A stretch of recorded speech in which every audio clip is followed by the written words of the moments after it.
Ice Age? How much taxes did people pay? He looks good, and he looks hard. Jesus, I say that. The box is full of Pepe.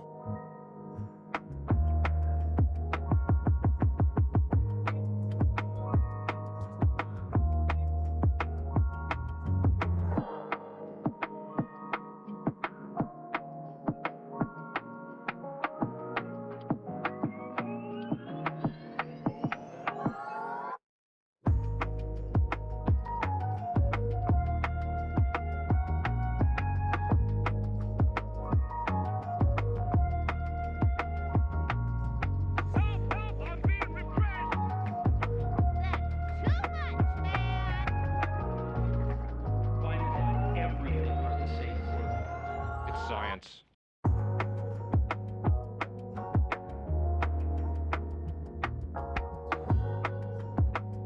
Close it up, just like my wife's vagina. You supercalifragilisticexpialidocious bitch. Don't be creepy. I mean, this woman is dangerous, ladies and gentlemen.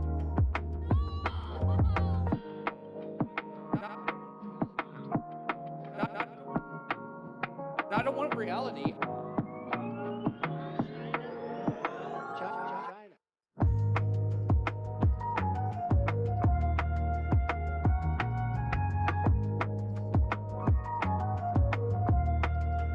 I have to have my China.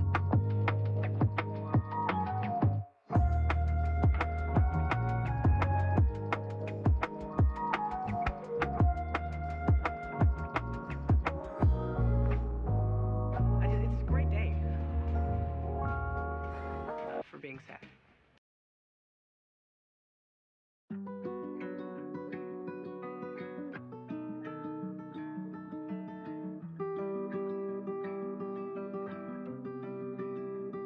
Are you not entertained?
did people pay? Oh,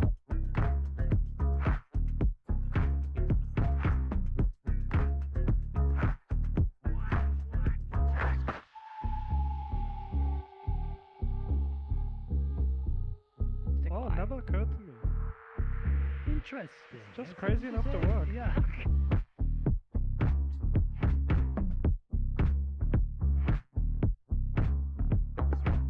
Help! Help! I'm being repressed!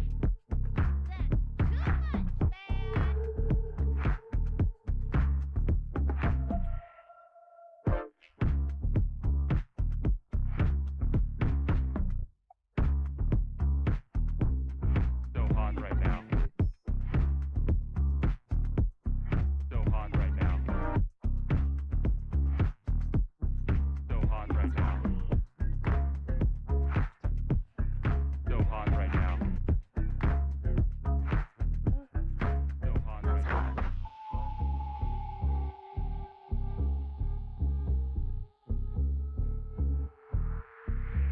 Are you not entertained?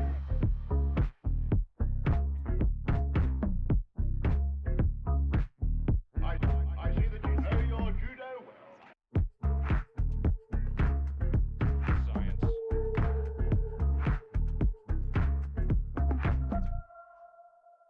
It's a bold strategy, Cotton. Let's see if it pays off for him.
Well, it's good to see all you folks once again. It's only been 24 hours since we've seen each other. We've got a hell of a lot to look at tonight. So you better buckle up those seatbelts, Space Fams. About to take a little ride through the void.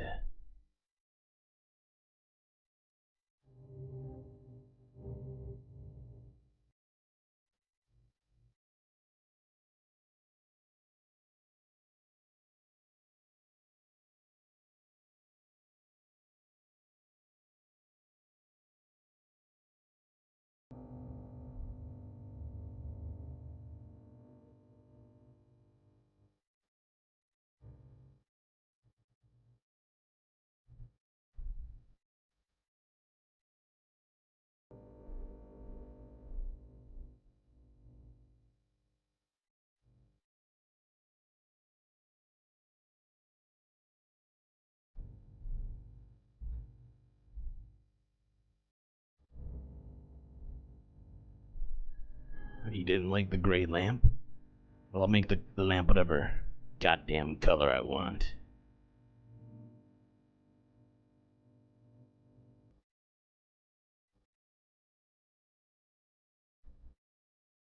Like this. Or maybe this. How about that? I don't know.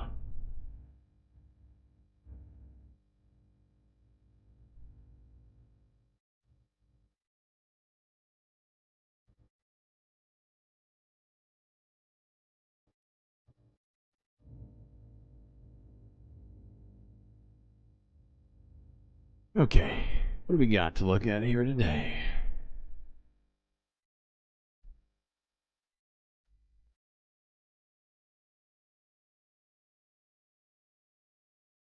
Well, it's the void lamp. And it can be whatever color it wants to be.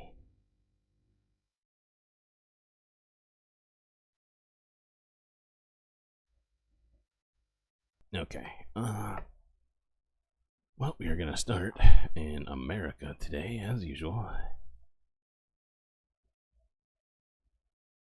And, this report is actually from a month ago. What is California law enforcement agencies hiding?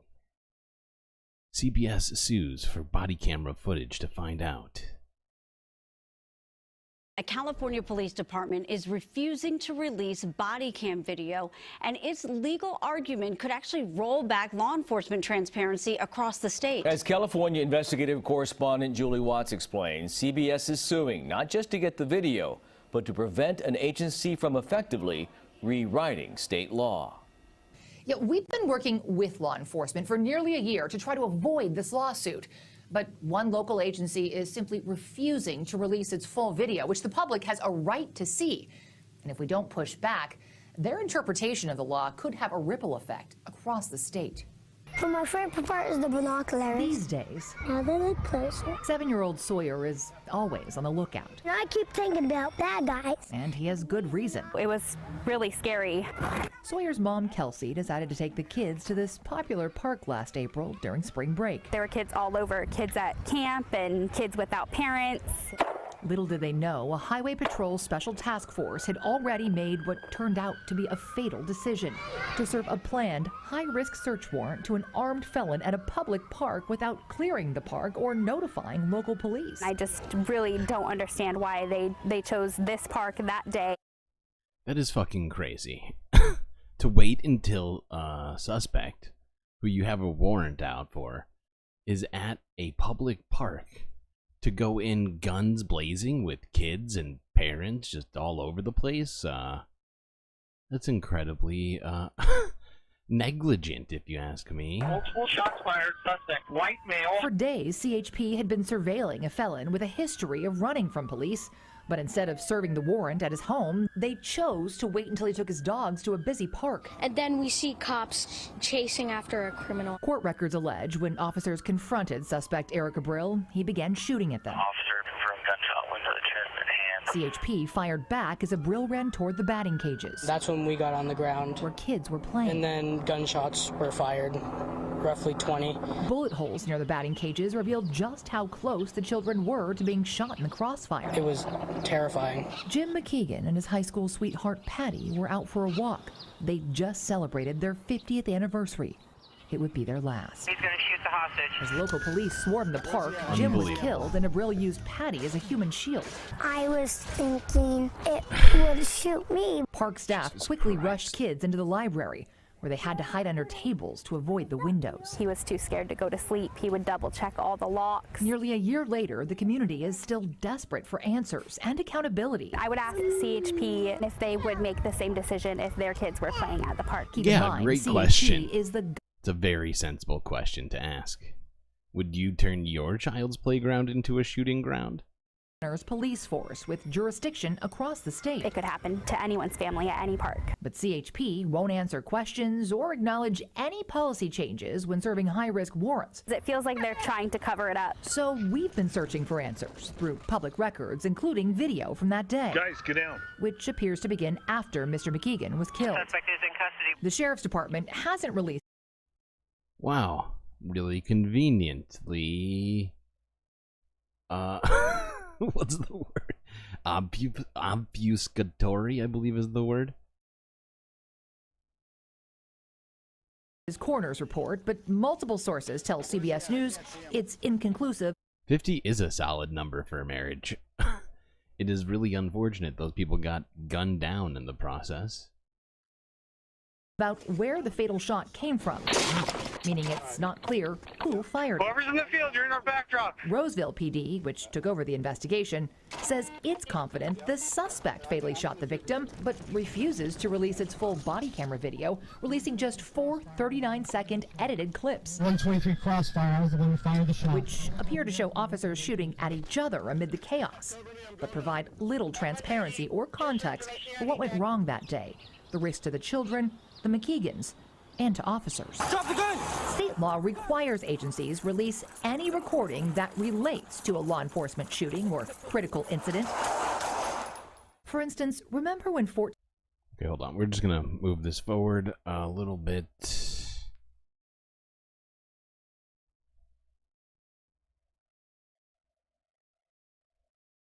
Yeah, right. Come on.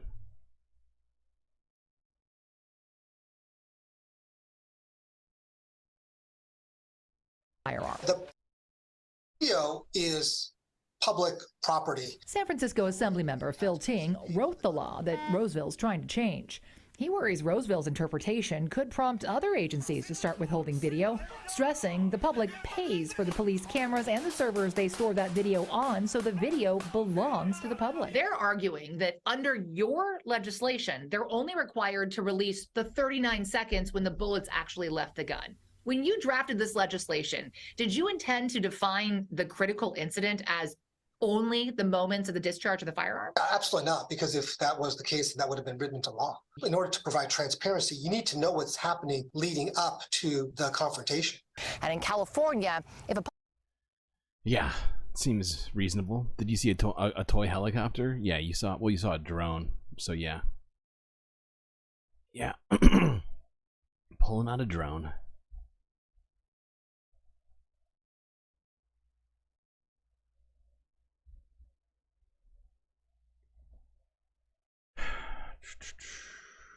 Okay, now to more recent news. I just wanted to make you all aware of that current situation that's kind of, I believe is still ongoing in California, from what I could tell.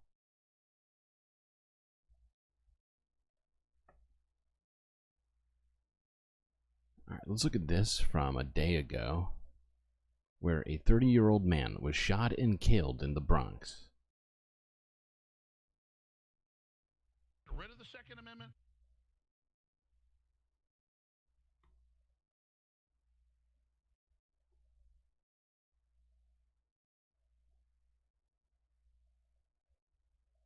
Well, more gun violence, this time in the Bronx, where a 30-year-old man was shot in the head and killed. It happened in the Belmont section. New York cops haven't released his name. Witnesses say everything happened so quickly. I heard about 6 shots. When I turned around, the guy was shot on the floor, dead. Right now, no arrests and no suspects, not even a description of the killer. Rid of the Second Amendment. So yeah, almost zero information aside from one eyewitness who saw somebody show up, blast some guy in the face, and then leave. In the Bronx. Ah, for fuck's sake. And New York's supposed to have these, what was it again? How are Republicans always phrasing it? Like oppressive gun laws? Well, there's still guns in New York. The helicopter ones are you sure it was a helicopter one? I mean, I couldn't quite tell. It just looked like a semi-professional grade drone. Yeah, they do cost a lot of money though.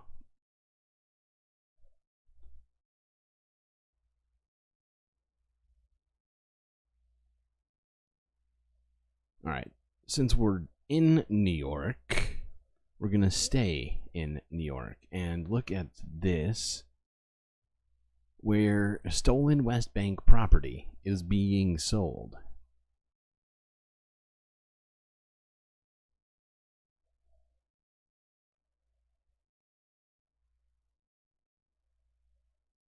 I'm here to buy real estate. killers. No, but I'm here to buy real estate. Nobody wants you. Does Iran want you? No! There's a real estate sale selling stolen property which was stolen from the Palestinian people. As Jewish people, we should not steal. This is either a political move or a financial move. I'm an IDF vet. I was just fighting in Gaza for the IDF.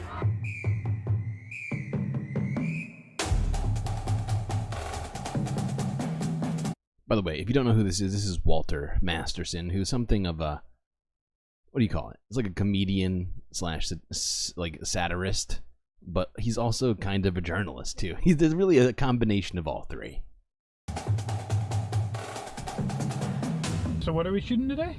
How do I explain what this is? There's this will there's this gathering where they're gonna sell real estate like in Palestine, like West Bank territory. I'm reading about it, and it goes against like the Fair Housing Act, all this stuff. So I thought I would be a real estate agent. I can't decide, should I be a real estate agent or a real estate influencer? By the way, before we get too far, I just wanted to read this for you. Where is it? Oh, God. Too many tabs. I'm just going to search it.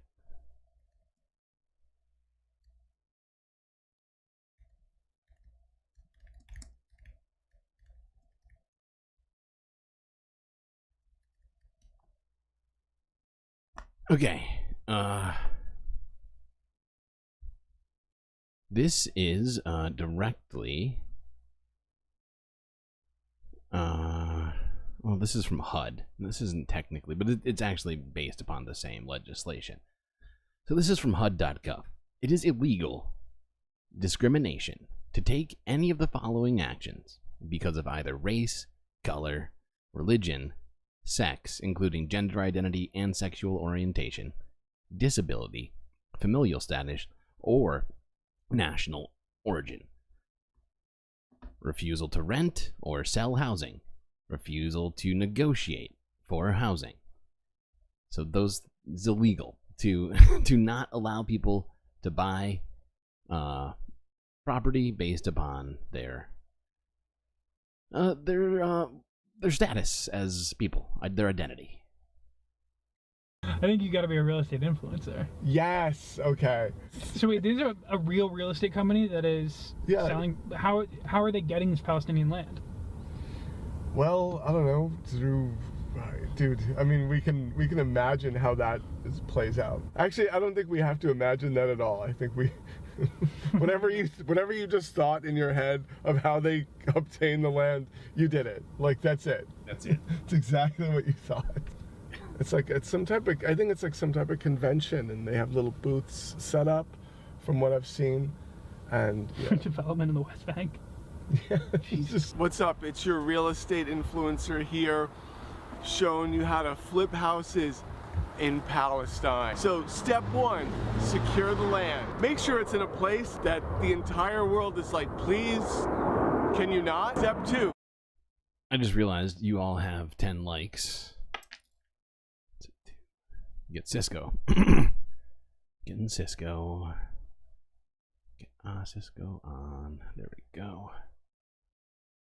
Fucking take it anyway. I'm a real estate investor, and so I was, trying to educate my audience on, where they can buy and sell real estate to flip and stuff like that. Okay. So yeah, so Israel's definitely the way to go. Oh my God, I've heard it's like a huge thing. So, I think there's like a lot of controversy on this one because some of it's like there's like disputed territories. I don't know who's. I'm not going to respond to that. I know. So, but then there's. My father was I'm not going to respond to that. I don't want reality. technically a Palestinian, so that makes me a Palestinian. Oh my God! So if you were to buy it, then it's not an issue. I should be able to buy any land because I'm legally a Palestinian. Oh, so like Palestinian, like how? My father was a Palestinian. That's what it says on his birth certificate. Okay. So he was there like during like the whole. He was born 43. Yeah. Okay. My grandfather was in the British Army for Israel. Okay. So I should have no legal issues. Yes. So you're pre-1948. Yeah. Got it. I legally own my lands. Okay. On all accords. So I've just been told. Did she just say that her grandfather was involved in like the original settlement from Europe? Is that what she's saying? That makes it valid? Can't come inside and make any real estate bids because I'm not Jewish, and I got people walking in the street around. So, Zero people. I don't know about the Fair Housing Act or Civil Rights Act. Look, there's like 3 people here, and this guy's like, "Oh, I got people walking in the street." Walking in the street around you, so I don't know about. Can't have you standing here in front of this thing because there's people walking. Weird. What's different about him than people? Fair Housing Act or Civil Rights Act or anything like that. I'm sure this doesn't violate any of that at all. So some people are really upset about this apparently. I'm sure it doesn't violate I don't get any of that. I mean, at as all. long as the land is like theirs and not stolen, I don't see why the problem. Wow.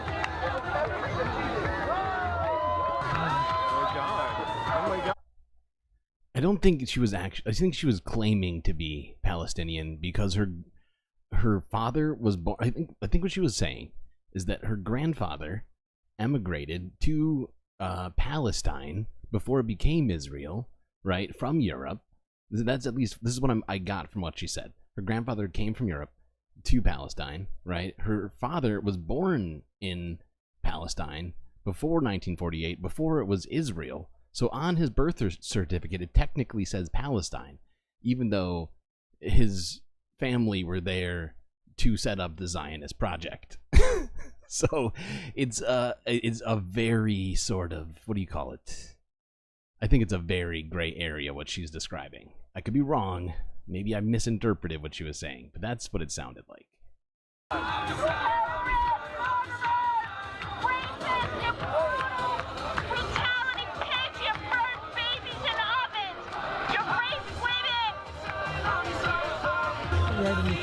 Big target. What's up, Osama? Osama Bin Laden right there. This guy's just yelling, "What's up, Osama?" I'm a real estate influencer, and so they're selling real estate inside of there. I actually couldn't be, I couldn't get inside. I'm not Jewish. Some of it's like in the West Bank and stuff. Yes. Well, what's your before you? What? So before it's you yeah. Which side of the? What side are you on before I talk to you? I couldn't get inside. I'm not Jewish. Some of it's like in the West Bank and stuff. Yes. Well, what's your before you? What? So before it's yeah. Which side of the divide are you on? You're on what? The liberal side or on the conservative side? I'm on the anti-apartheid side. That's the so side. You're on the anti-Israel side. The anti. Oh, wait. Why is that anti-Israel? Well, you say I'm anti-apartheid. Okay. I don't want the. How is that anti-Israel? I love this. Hold on. We have to hear that again. It's amazing. The way that he responds is just it's just so good. Israel side. The anti. Oh. Why is that anti-Israel? That's the so side. What? Liberal side or on the conservative side? I'm on the anti-apartheid side. That's the so side. You're on the anti-Israel side. The anti. So you're on the anti-Israel side. He's essentially admitting vicariously through saying by answering in this way that in fact he knows that it's apartheid. Oh, wait. Why is that anti-Israel? Well, you say I'm anti-apartheid. Okay. I don't want the. How is that anti-Israel? I guess you're claiming that Israel is pursuing apartheid policy. I didn't say. No, I'm so saying. Therefore, I guess if A equals B and B equals C, then A equals C. So if you're saying that Israel pursues, I just don't want people to live in apartheid. Right. So then you're saying you're anti-Israel because. So if I'm anti-apartheid, I'm anti-Israel. Well, if you're saying that Israel is pursuing apartheid policies, is that? I didn't say that. I just said that. They just said that there's people living under apartheid. You know what you're saying, and I know what you're saying, but you won't admit to what you're saying. Yeah, it is funny that he wants to frame it as liberal or conservative, when in fact, it's most there is no party that is pro-Palestine. There's no pro-Palestine party in America right now. They're both voting for the aid. They're both, majority supporting Israel. Jump to anti-Israel though. I thought that was just funny. Because you're saying that you're talking about Israel and you're talking about apartheid. So obviously you're inferring that Israel is pursuing those apartheid policies. So it's not? I'm asking you a question. Bring the hostages home first, and then we're gonna talk about free Palestine. Oh boy. What does this have to do with? I'm here to buy real estate. You are killers. No, but I'm here. Bring them home first. Why don't you say that to Benjamin Netanyahu? Bring them home first before you. Jesus, I mean, what? Buy real estate. I'm here to buy real estate in the West Bank. I don't know what this is about. I just wanted to buy real estate in the West Bank. They wouldn't let me inside because I'm not Jewish. Yeah. I couldn't. I was set to buy a whole bunch of real estate. Yeah. I thought that's how the free market worked. But where's this real estate? This real estate that's being sold is in the West Bank. In the West Bank? Yes. So you can sell real estate in the West Bank? I don't know anything about real estate, apparently, and I mean, I'm just... technically... Okay, we're not gonna watch this whole thing. I just want us to watch this next part.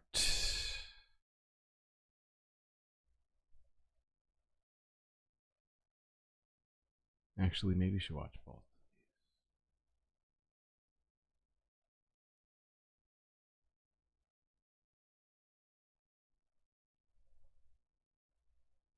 It's illegal, actually, by international law under the Geneva Convention. You're Isn't not that like, allowed. doesn't that violate like housing laws in New York State? First of all, it violates international laws, which is against the settlements in the West Bank. Secondly, it violates American real estate housing laws, which is the Fair Housing Act and the Civil Rights Act, Housing Act, which both say that you cannot discriminate. You cannot discriminate based on race, ethnicity, or religious background. So it would violate all of those things. So we're here to stand against that, and particularly with the climate, with an ongoing genocide happening right now on the people in Gaza, and an uproar of violence also in the West Bank, where feel that it's very flagrant to do this at this moment. Go back to Jersey! Back to Patterson! Where you belong! Never come here again! You guys picked the road they run! Dude, super short. Nobody wants you! Nobody wants you! Nobody wants you! Nobody wants you! Does Egypt want you? No! Does Saudi Arabia want you? No! Does Iran want you? No! Does Jordan want you? No! Does Kuwait want you? No! Does Iraq want you? No! Dude, this is brutal. Yeah, what they're saying is fucking insane. That's pretty nasty to say. Like, so after they took the land, Egypt and Jordan wouldn't take the people. It's like, listen, we stole your land. Here, take your people. And they just wouldn't take it. How selfish. After we took land from the Native Americans, no one in South America or Canada would take them in. It was just, or South America, Canada, Europe, no other country would take them in. We're like, here, you take them. We don't want them. We just took their land. These people, get these people. Jesus Christ. It's too accurate.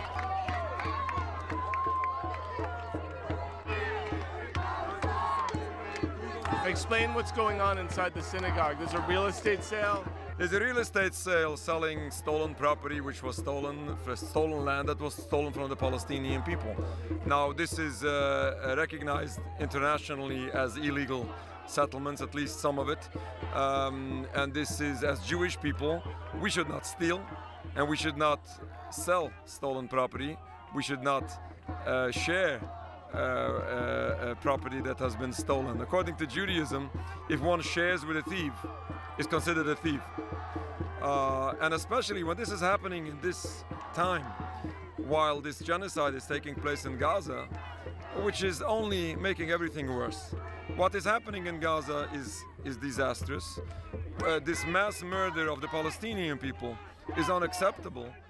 And the danger that the occupation of Palestine is causing for Jews is also unacceptable. So you're saying that's making Jewish people less safe? Certainly it is. In addition to the injustice of it, it is endangering Jewish people.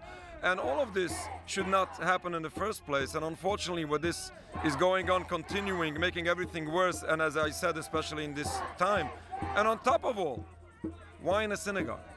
Why in a holy place? This is either a political move or a financial move. This has nothing to do with religion. Happens to be that all of this is forbidden. So it has nothing to do with religion? No. So selling real estate in a synagogue that... You think it's North Jersey? If I had to guess, I would say it's Long Island. It's not a practice. It's not a common practice at all. It's not a religious practice. It's either a financial practice. I'm not Jewish, so I need you to tell me, explain this to me. It's either a financial practice, or a political one, or a criminal one. Yeah. But nothing to do with religion. And I'll explain you why in the synagogue. Because the movement of Zionism since day one is misusing religion to justify all crimes it is committing. While the movement of Zionism is officially secular. They don't even claim to be religious. Yeah. And why do they misuse the religion? Just in order to confuse the masses They have the world think and believe as if all Jews support this movement and as if the Jewish religion, the Holy Torah, condones the existence of the State of Israel, the occupation of Palestine, or all criminal actions it commits. All of this is unacceptable. All of this is embarrassing for Jewish people, and as I said, dangerous to Jewish people as well. Is it part of the sect that you're from that you don't believe that we should return to the Holy Land until the Messiah comes? Right. Exactly. According to Judaism, one of the basics of Jewish belief is the concept of Jewish exile, which according to Judaism is a divine decree. In other words, Jewish people are in exile not because of an accident, not because of the lack of Jewish power.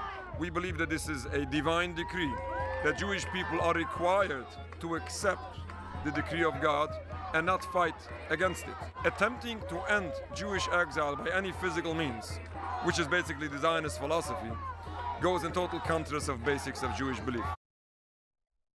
Okay, there's a bunch more to that process. He's there for like he must have been there for hours, honestly, but he got all the footage down to like a half hour, so if you're not already, go sub to Walter Masterson and check that out at your leisure. Staying in New York, but moving on to politics. Let's look at this from 4 hours ago, where Donald Trump, for, I don't know, like a third day in a row, has called his judge in his hush money trial corrupt, among other things, and, well, here we go again. When will this gag order stick? That's my question. And he's bringing it into the state, or the city, I guess.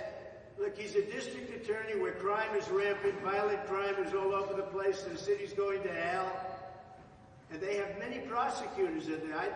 I couldn't even count them. It looked to me like they had, certainly they have had I couldn't even more than count 20 prosecutors. 20? Really? They had more than 20 prosecutors there. Really? Sitting there over the fact that somebody paid a lawyer, illegal, and in paying the lawyer, so it was a legal expense, that somebody happened to be me. I didn't do the bookkeeping, I didn't even know about it, but a very good bookkeeper marked a legal expense down as a legal expense. The very best bookkeeper. Construction, they didn't call it building something or concrete or electrical cost. They called, very simply, a legal expense to a lawyer. Illegal. He was a lawyer, not a fixer, he was a lawyer.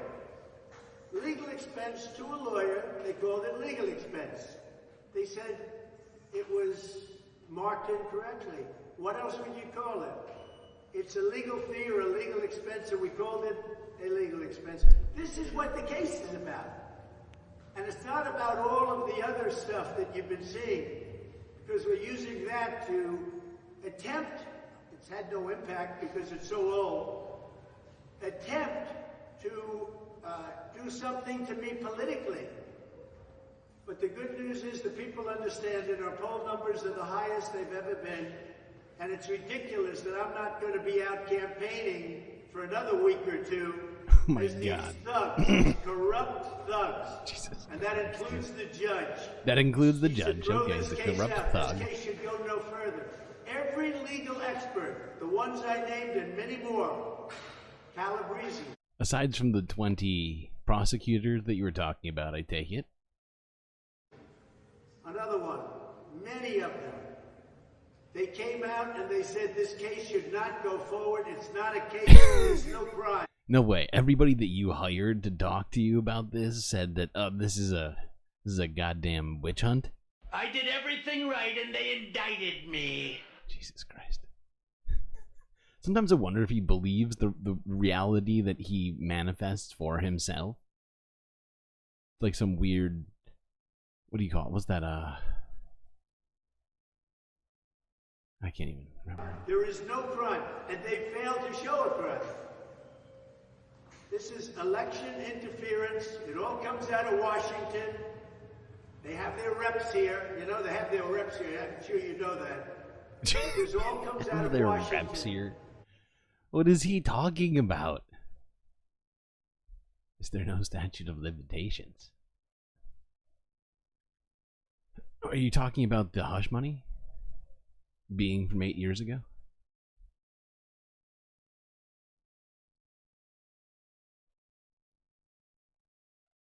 Okay, well, let's move on to another trial-related situation where, according to CNN from 7 hours ago, Steve Bannon may face jail time after appeals court decision.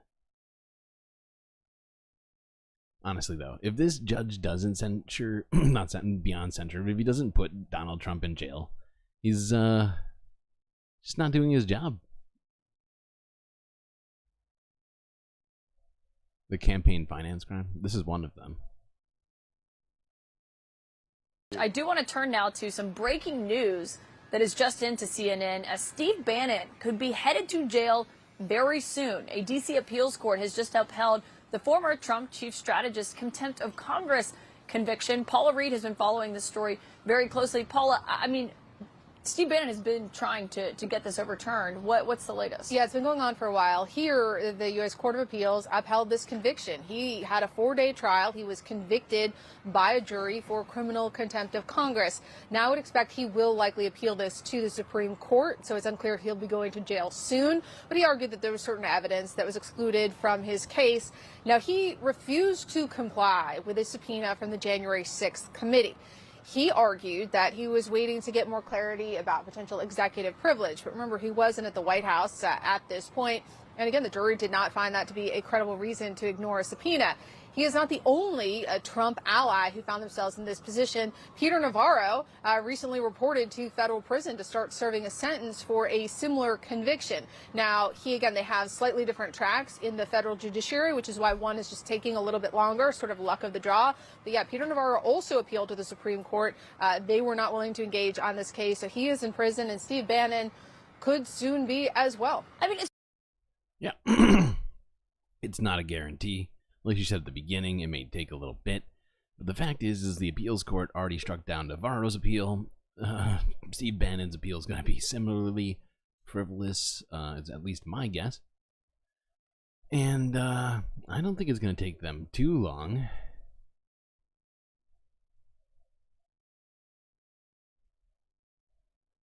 Okay.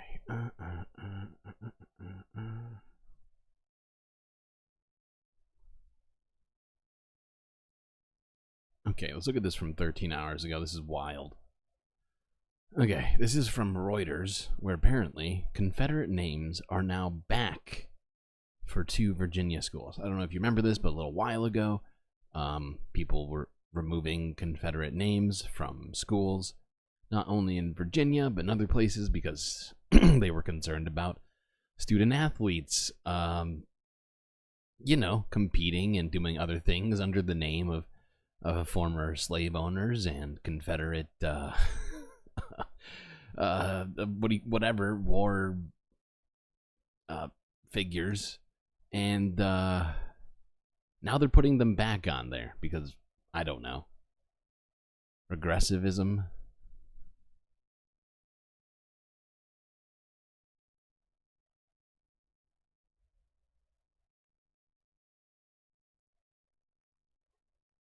We're ready for vote. Confederate names will be reinstated at 2 schools in the U.S. state of Virginia after a school board in Shenandoah County voted early Friday 5-1 in favor of the move. No.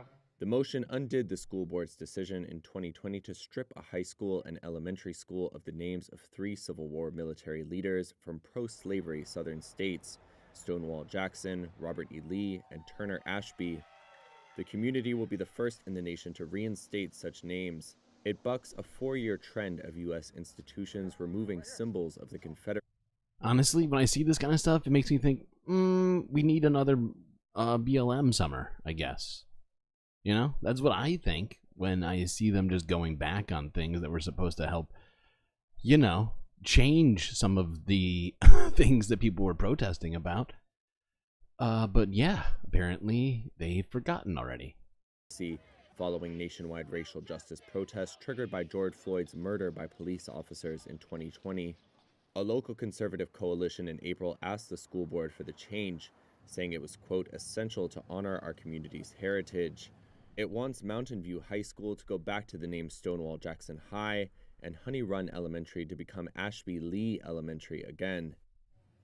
On Thursday evening before the vote, the school board listened to arguments on both sides from parents as well as former and current students.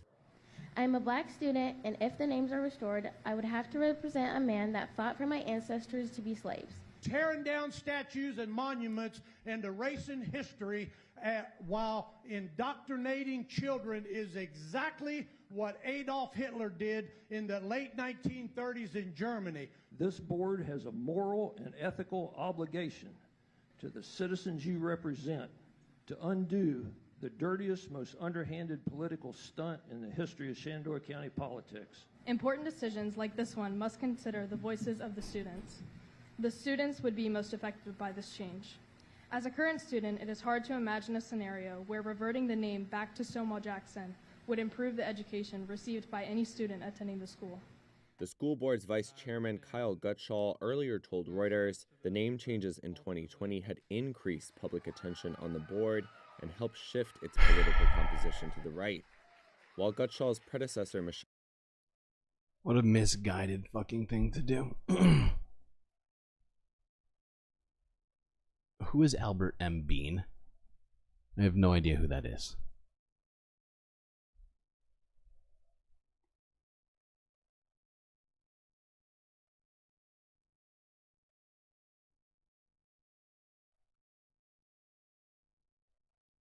Erasure since Reconstruction and beyond. What are you trying to say right now?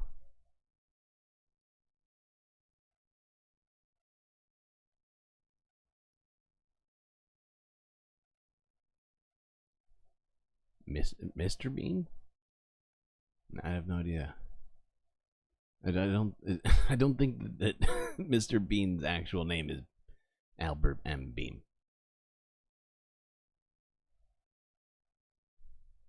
I feel like that comment has to be sarcastic. Or maybe I'm just not understanding the intent of what you're saying. Moving on. Alright, let's look at this.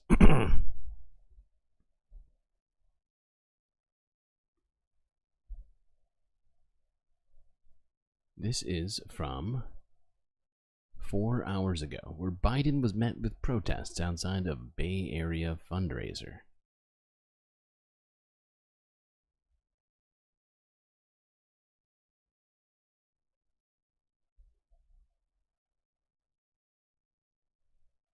Big story that we're following is the protests that are happening during President Biden's visit to the Bay Area. Demonstrators gathering outside of a venture capitalist and billionaire's mansion this afternoon, demanding a ceasefire resolution in the war between Israel and Hamas.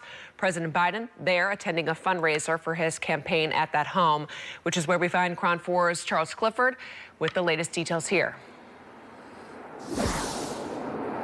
Well, good afternoon. The president arrived in the Bay Area yesterday, spent the night in San Francisco, and he's attending 2 fundraisers here in Silicon Valley on Friday, including one here in Portola Valley. Let's go and take a look at some video.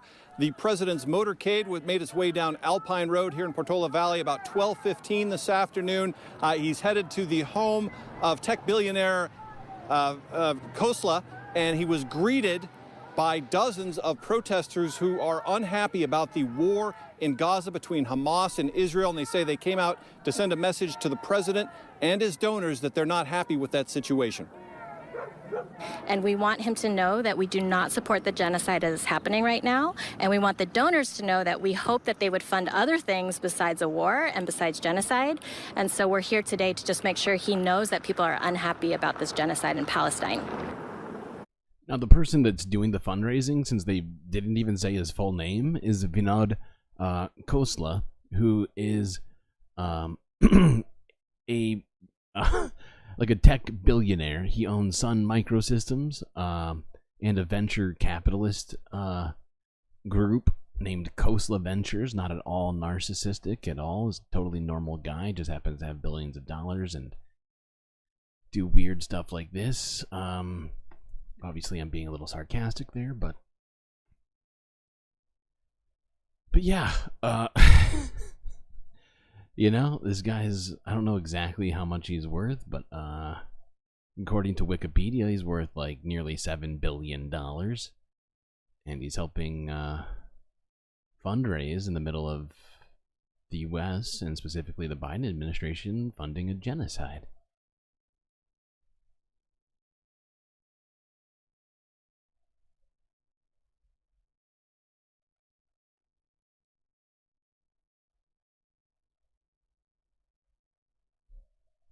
You just thought we should call him Mr. Bean? I just don't know who he is. That's the problem for me. So I wouldn't want to associate Mr. Bean with something uncouth.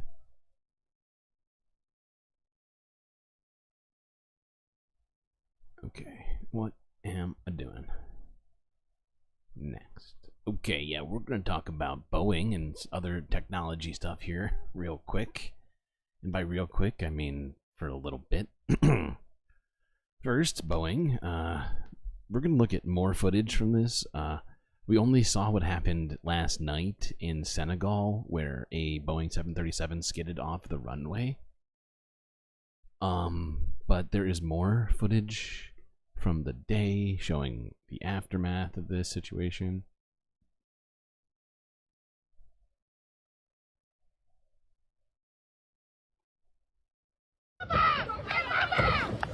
From a frantic evacuation after an aircraft skid off the runway during takeoff in Senegal, to a front tire bursting upon touchdown in Turkey, with nearly 200 people safely evacuated without injury. Two separate incidents within hours of each other on Thursday involving Boeing 737s have left passengers shaken. Officials in Senegal commend the pilots' handling of the situation. They say 10 of the nearly 79 people on board were hurt, 4 of them with serious injuries. Okay. Now, on to this one where, according to BBC, Boeing is under investigation after multiple safety concerns. They also, during this report, they also interview, what's his name? Oh, God. Pete Buttigieg?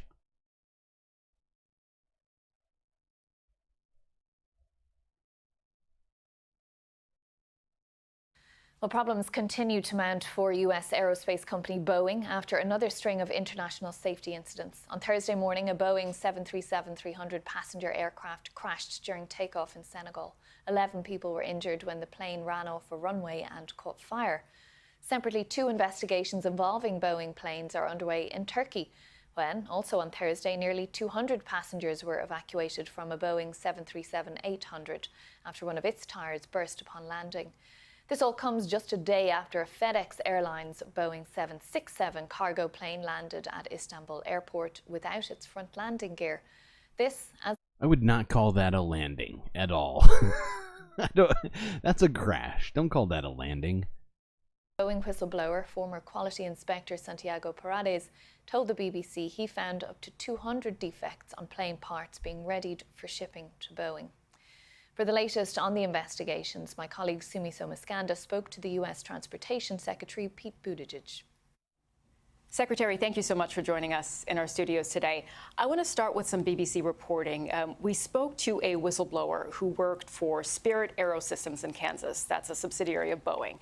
And he said he often found up to 200 defects on parts being ready for shipping to Boeing. And Spirit says it strongly denies these allegations. It's important for us to say that. But he told us, quote, "I was finding a lot of missing fasteners, a lot of bent parts, sometimes even missing parts."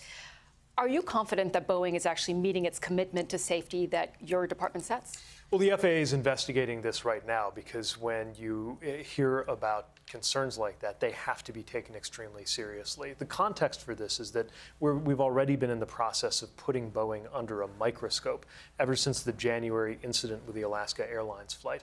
They need to demonstrate that they are meeting the quality standards and the safety standards that FAA has set forward. And that's part of why we've taken the extraordinary step of restricting their ability to increase production until they demonstrate that they can do that safely. The U.S. aviation safety record is an extraordinary thing, and you can't ever take it for granted. Maintaining that requires this heightened level of scrutiny, and that's exactly what's going on with Boeing right now. If they don't meet those safety standards, what happens? Because there are planes in the skies in the meantime. If a plane isn't safe, it can't fly. That's the bottom line. That's why FAA grounded all of those 737 MAXs until it was established that each one of them had been inspected following the plug door incident. And that's always going to be true. The FAA holds these aircraft to a standard of 1 billion to 1 or better in terms of the probability of something going catastrophically wrong. That's why we... I don't think there have been that many billions of flights to account for all of this. So I'm not sure what he means by 1 billion to 1. The it's a little extraordinary confusing, safety record honestly. that we do. And right now it's clear that extraordinary measures are called for in order to safeguard and defend that record. At the same time, so just actually today, there was a Boeing 737 that crashed during takeoff in Senegal, injured 11 people. Officials in Turkey say 190 passengers and crew were safely evacuated from a Boeing 737 that had a tire burst during landing. I mean, do you understand? Of course, it is a safe mode of transportation. As you said, the record has been very... You could hear her stop herself the way she started to ask that question. Do you understand? Wait, I didn't mean it that way. Let me try this again. But do you understand why people feel wary at best when they are looking at getting on a Boeing? Not just a safe mode of transportation, the safest by far that we know. But I think the most natural human thing in the world is when you step in. What is he talking about? They are fucking up time and time again right now. They're the safest in the world? Come on, pal. A metal tube that's going to fly hundreds of miles an hour through the sky, you're going to have concerns that absolutely everything has been checked to make sure that... Yeah, no kidding. You should have concerns when you're going 300 miles. You should have, well, in fact, you should have more than concerns. You should have expectations that isn't, I don't know, a tinker toy assembled by, a 12-year-old. Obviously, I'm being a little inflammatory, but you get my sentiment. All right. Speaking of safety, I think somebody said maybe it's time to do something about this. Well, let's look at this. Although it's not necessarily going to solve anything, because it's also related to a number of things, but it may be one in a number of things that happened here. This is from 15 hours ago, where the U.S. has passed a sweeping aviation safety bill.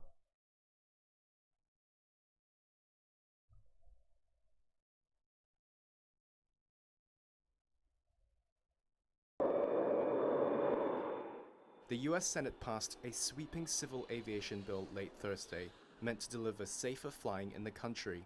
Among other measures, it calls for hiring more air traffic controllers, faster refunds for cancelled flights, and steps to avert runway close call incidents.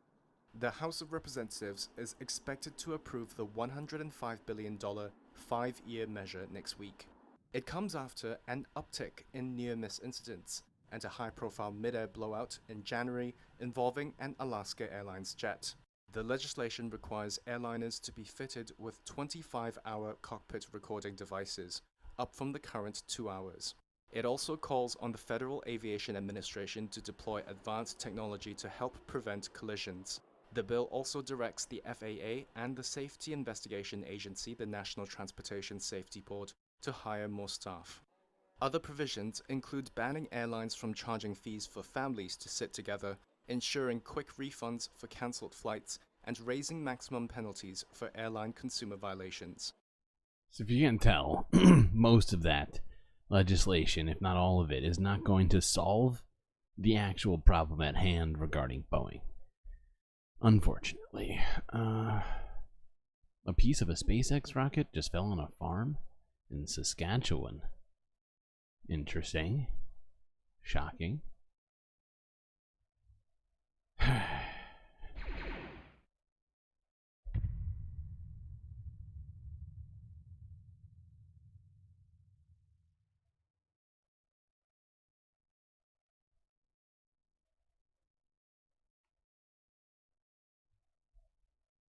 Okay, let's quickly talk about this. Apple has apologized for this advertisement that we're about to watch.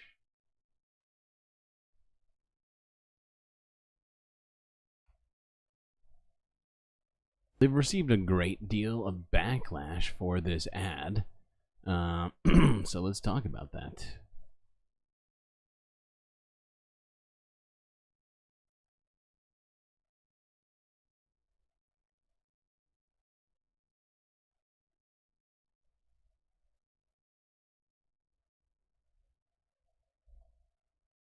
Apple has been forced to apologize after its new iPad commercial sparked an outcry around the world. The ad, showing books, musical instruments, and art materials being crushed by a giant hydraulic press, was supposed to show how creativity has been compressed into the latest iPad. But instead, it's been seized upon by critics who say that it sums up the stifling of creativity by big tech and even the threat to artists from artificial intelligence. So, how did You think it was all fake? Could be. get it so wrong? To help us find out, I'm joined by the PR guru, Mark Borkowski. Mark, thanks so much for being here with us today. Now, for all the outcry that we've seen online, does it speak to a sense of tone deafness by Apple here? Yeah, I think it does. It is corporate hubris. And for a brand that was absolutely on the cusp of understanding cultural zeitgeist, it just shows for many people just how high their ivory tower is and how, they are not connected with. I don't know, man. It looks kind of real to me. It looks very real to me, actually. Because they're facing many challenges now. In Tim Cook's regime, they've got 2 major lawsuits in America about. Well, there's a couple of things in there that look a little squidgy. I feel like I'd have to look at it at really high resolution to be 100%. I'm looking at it on the wrong monitor to be sure. I could put it on a different monitor, but we don't have time to analyze it like that. The way they acquired some of the software that they're using, that's a challenge. But for the corporate message, this is a profound fist-waving activity back to them in terms of what they're trying to generate in terms of a dialogue. Now, you talk about the ivory tower. When we look back down here at ground level, does this tap into a sense of anxiety that you can perceive about the way people anticipate AI could affect their employment or their jobs going forward? I mean, I'm thinking about Hollywood, where a major sticking point in the actor strike earlier this year, last year, in fact, was about AI-generated acting, peak creativity. And in fact, actors are some of the people who are speaking out loudest right now. Yeah, exactly. I mean, that again is, you've summarized some of the sort of issues that surround the debate at the moment. And again, that questions how this ad was created. I mean, obviously what they're trying to do is compress culture, and all the message they've actually sent is that we've got a thin iPad and a smaller, lighter iPad. Well, the weight of the debate is far greater than the size of their technology. But it shows that they've triggered. I mean, look, advertising now is built on creating a conversation in social media. Many fashion brands have deliberately started a counter narrative to a certain extent because they want to keep that edge. But I think at Apple HQ, they will find this very disheartening at the moment that in fact. Anyway, yeah, I mean, this ad is just, in my opinion, it's saying all the wrong shit, right?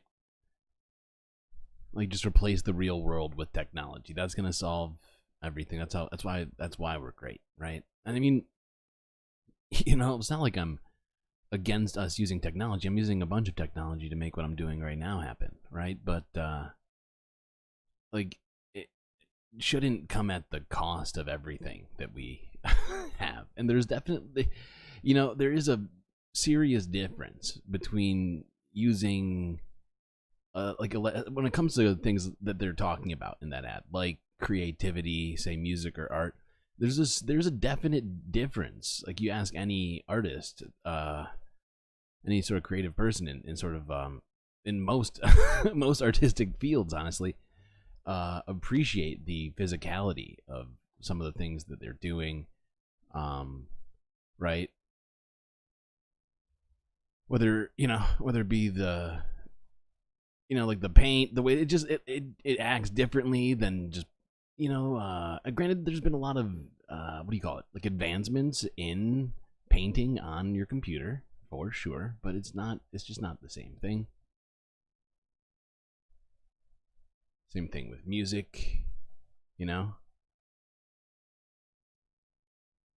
Like you can input something into a computer that sounds like a guitar, but if you're not playing an actual guitar, they're going to sound different.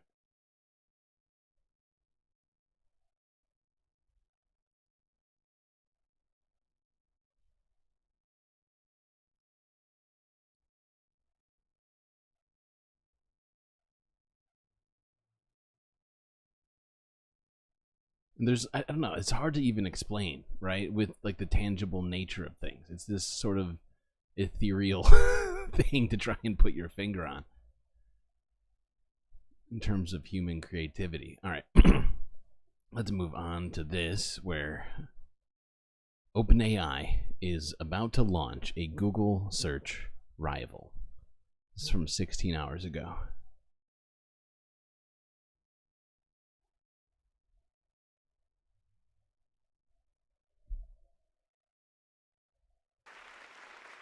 OpenAI plans to announce its own artificial intelligence-powered search product on Monday. That's according to sources familiar with the matter. It's a move that would raise the stakes in OpenAI's ability to compete with search giant Google. The announcement date, though subject to change, has not been previously reported. Bloomberg and The Information have reported that the Microsoft-backed AI firm is working on a search product to potentially rival Google and Perplexity, a billion-dollar AI search startup. OpenAI declined to comment. The company may be timing its announcement a day before the Tuesday start of Google's annual developer conference, where the tech titan is expected to unveil a slew of AI-related products. According to Bloomberg, OpenAI's search engine is based on its flagship ChatGPT product, but able to pull in direct information from the web and include citations. ChatGPT is OpenAI's chatbot that uses the company's cutting-edge AI models to generate human-like responses to text prompts. Industry observers have long called it an alternative for gathering online information, though it has struggled with providing accurate and real-time data from the web. So yeah, OpenAI, they want to create a AI competitor to Google's search, and well, since that's the case, I figured we would talk about this again from yesterday. We watched this, and we're gonna, well, let's just take a quick perusing of the beginning of this video. Proponents say it could drive our cars and the world. Microsoft is investing $3.3 billion to build a new data center here in Racine. That's going to help operate one of the most powerful artificial intelligence systems in the world. But all that AI requires electricity. One expert warns it could come at a cost. The only thing that I can see as a result of this increasing energy demand will typically result in increased use of fossil fuels, which will ultimately boost climate change. A report from the International Energy Agency says OpenAI's ChatGPT uses about 10 times the average electricity demand. So yeah, just remember that when this comes out, that every time you search using OpenAI's new search, it's requiring 10 times as much energy as a normal Google search. So you could use Google, get that information, or you could use OpenAI's ChatGPT, their new search, and you could, you know, use 10 times as much energy.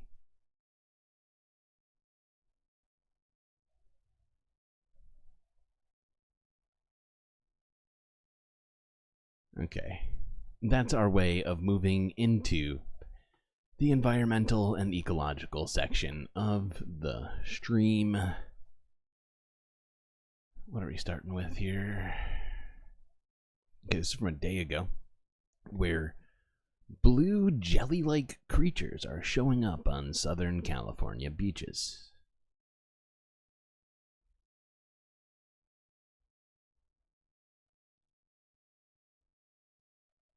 Much for that. Meantime, thousands of blue jelly-like creatures have been washing ashore on Southern California beaches. Experts say it's normal for them to show up in the spring, but not as many as they're seeing out there this year.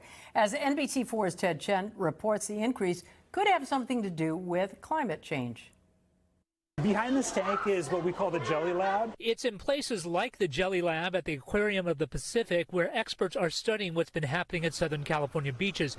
Blue jelly-like creatures showing up by the thousands. Their scientific name is Velella velella. It's a jellyfish relative, so they're related to things like sea nettles. It's what we call a hydrozone, meaning that it has an alternating life cycle. The Velella velella are nicknamed by the wind sailors because they're dependent on the wind and their tiny sails to move around the ocean.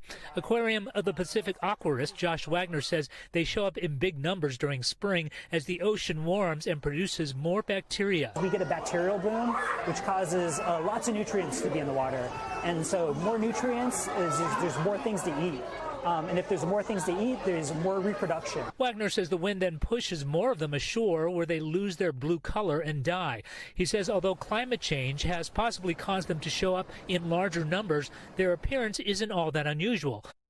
And the thing is we've been looking at, we've looked at I think like maybe 2 or 3 videos regarding jellyfish populations because they appear to be thriving. Of all of the sea life currently, they appear to be adapting the most to and honestly benefiting seemingly from warmer oceans. And it's interesting.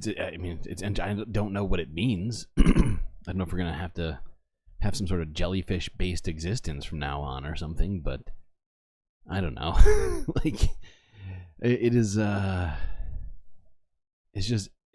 You know, we're just witnessing things evolve in front of us as we change our climate drastically right now. But we're also witnessing things die out.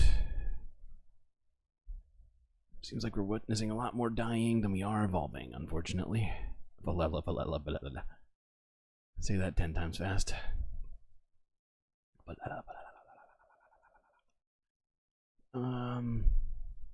Okay, yes. Staying with the California coast.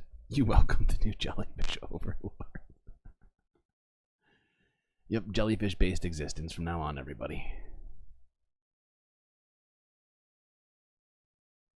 That's true. That is true. Peeing on jellyfish things is a lie.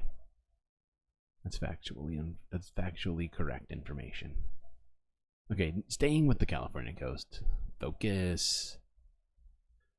Alright, scores. So scores, I don't know if you know what that means. It means 20. So 20s. Scores of starving and sick pelicans found along California coast.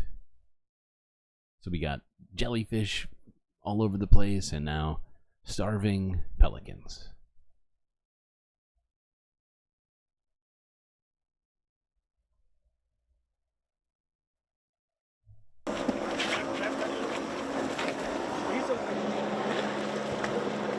By the way, we're only 1 like away, and I'm sure all of you have done your your duty, but just in case anybody somehow forgot, I wouldn't blame you for it, but I'd just let you know we're at 19 likes it looks like right now. We could get 20 very, very easily. Got a call from the lifeguards that were a lot of sick pelicans at the end of the pier, and we just left with our van with about 20 or 25 sick ones. But it's a crisis right now for the pelicans. We're like in crisis mode and we really need help.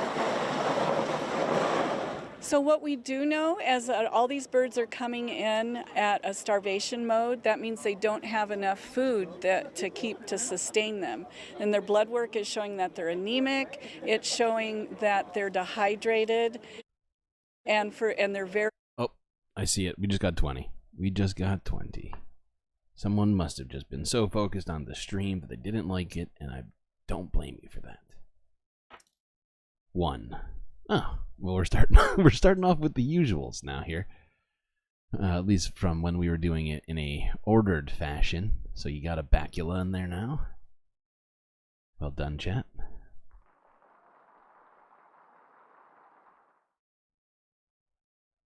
Low in their weight. They're coming in about half their body weight.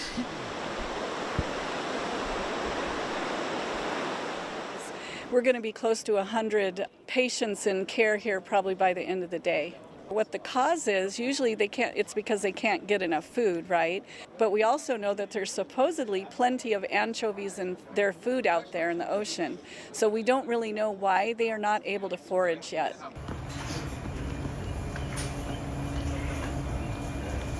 But yeah, you can see that the pelicans are emaciated. I mean, if you're at all familiar with what pelicans usually look like.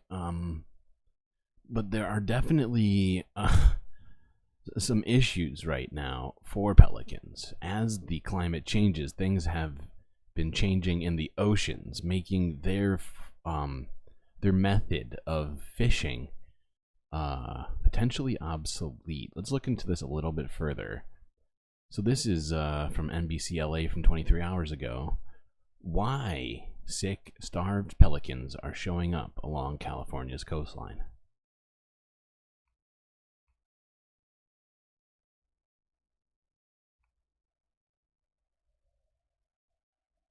Michael, the National Park Service says that there are only 2 long-term breeding locations for the brown pelican in the entire U.S., and they're both located right here off the Ventura coast. This is where the chicks are now being found dead in their nests.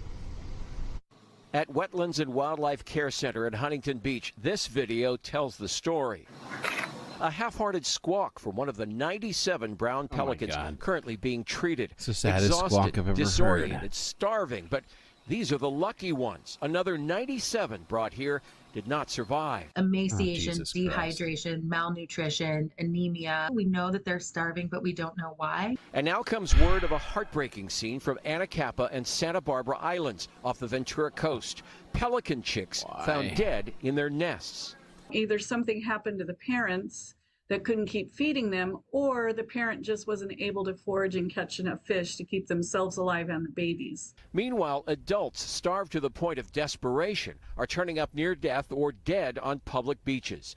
Debbie McGuire of Wetlands and Wildlife says necropsies so far have not turned up any pathogens to blame. Right.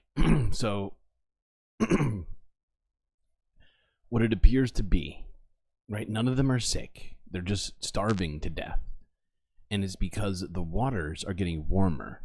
And they get warmer from the top down, because that's where the sunlight is getting absorbed. And like other sorts of, you know, like environmental heat is starting at the top, essentially.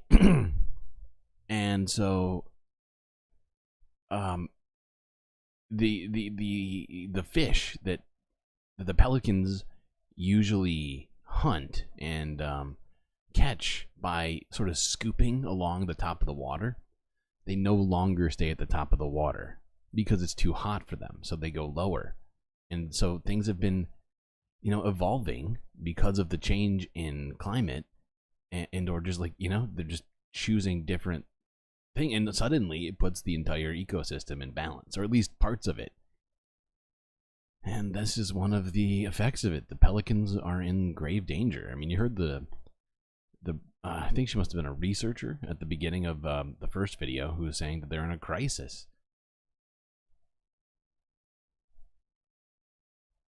Okay, we're gonna stay in the LA area. This is from 18 hours ago, where a mountain lion was spotted in the Woodland Hills.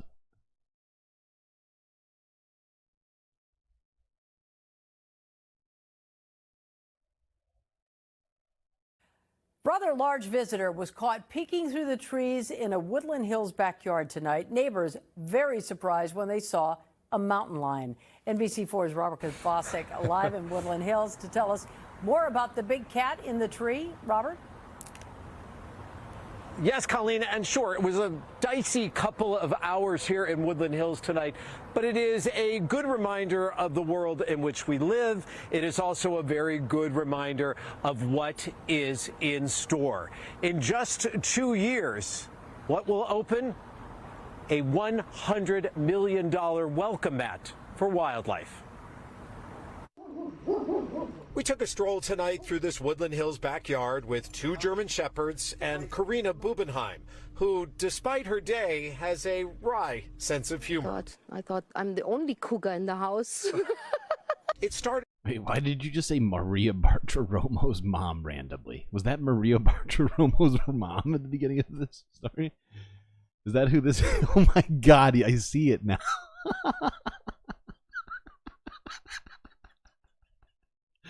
Oh, Thanksgivings must be incredible with those two. A mountain lion. The National Wildlife Federation tells us it appears to be a young, uncollared mountain lion. Whatever her age, he's up the tree since 2 o'clock. The city of LA didn't mess around. The puma perched in the tree, but no telling where it would head next. I love the way just the way she was looking in the tree. He's been here since 2 o'clock. I don't know what to do. Jesus. Animal Services going door to door, warning homeowners it's best for everyone. Good thing Pitchforks isn't here. And their pets to stay inside. The arrival of a mountain lion is not unheard of in Woodland Hills, and maybe we should get used to it. Just miles up the road in Liberty Canyon, the Annenberg Wildlife Crossing, the largest of its kind in the world, is scheduled to open next year, providing safe passage to and from the Santa Monica Mountains into our urban jungle and helping wildlife avoid the 101. That led to the death of this mountain lion in Woodland Hills just 2 years ago. As for this mountain lion, 4 hours up in that tree, getting sleepy before... He does look sleepy. He's so bored of just sitting in the trees like, I want to do something. I came here for a reason, and now these people are just staring at me. Why did I make this life choice?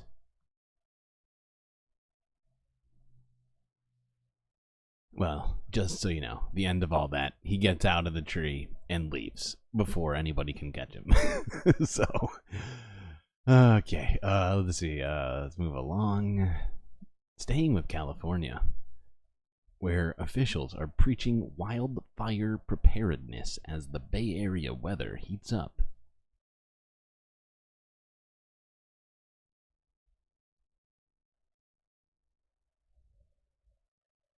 And that weather is heating up and drying out, which means it's time to start thinking about wildfires. And it is Wildfire Preparedness Week all across California, with fire officials reminding everyone that fire season is coming. KRON4's Charles Clifford continues our team coverage. Following a wet and snowy winter, California's fire season appears to be getting off to a slow start. Conditions are very similar to what happened last year. So we still have a lot of moisture in the soil, a lot of moisture in our live fuels out there, our vegetation. So it's possible that we could see a lot of the brunt of fire activity pushed back a little bit later in the year. But even if fire season is delayed, CAL FIRE says it's still important to prepare. The more you can do now, the better off you will be when the danger is at its greatest. Now is a time that you want to be creating that defensible space. You want to do your home hardening projects. You want to prepare yourself for that threat of wildfires. CAL FIRE is also reminding everyone to make sure you have an emergency go bag ready just in case you have to leave home quickly, and to create an emergency evacuation plan. So what are you going to do should you be evacuated? Do you have your go bag ready? Do you know where you and your family are going to meet up if you're evacuated? And finally, they also suggest signing up for emergency alerts in your county to make sure you are well informed if something happens. Those are all pretty sensible things, I think, especially for people that are in danger of climate catastrophe. And that number seems to be growing steadily and by the day. Better safe than sorry is what I say. At least in this regard. Home hardening. Phrasing. Okay, let's look at this. This is in Canada from 22 hours ago, where the RCMP is not enforcing its injunction, or a court injunction, excuse me, at Alberta First Nation blockade. Now, from my understanding, this blockade is attempting to stop an oil company or an energy company of some sort from going on to their land.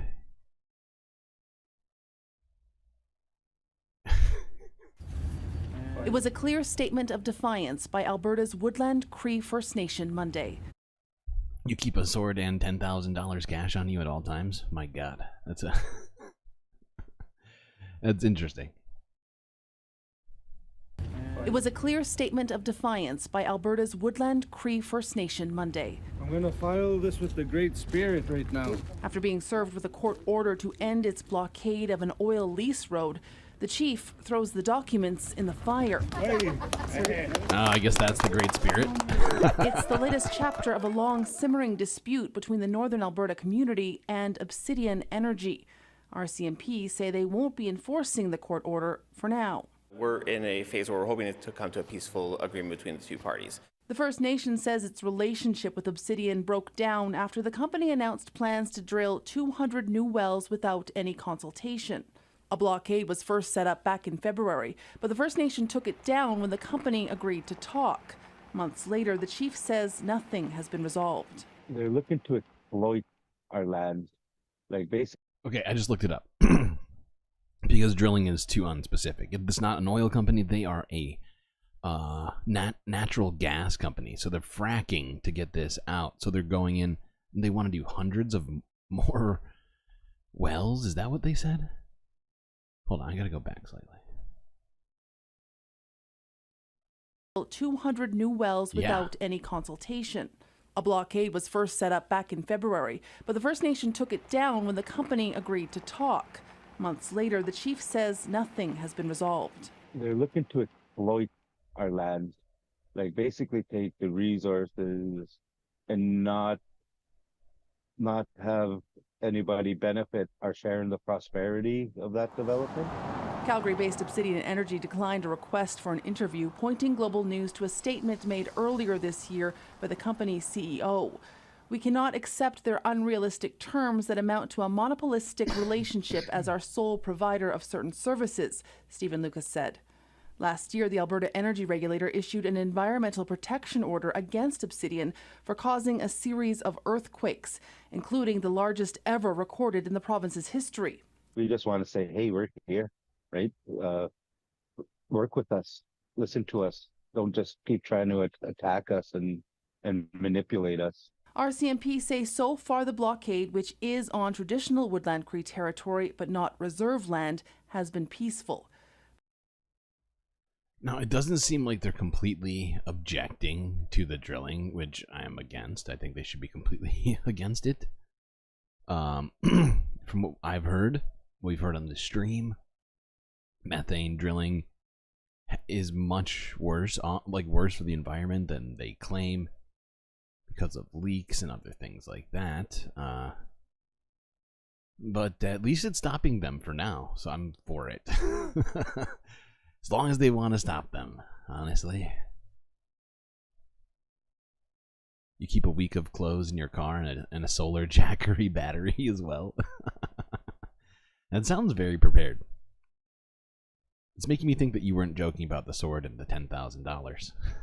I assumed that first one was a joke, and that second message makes me think it was less of a joke.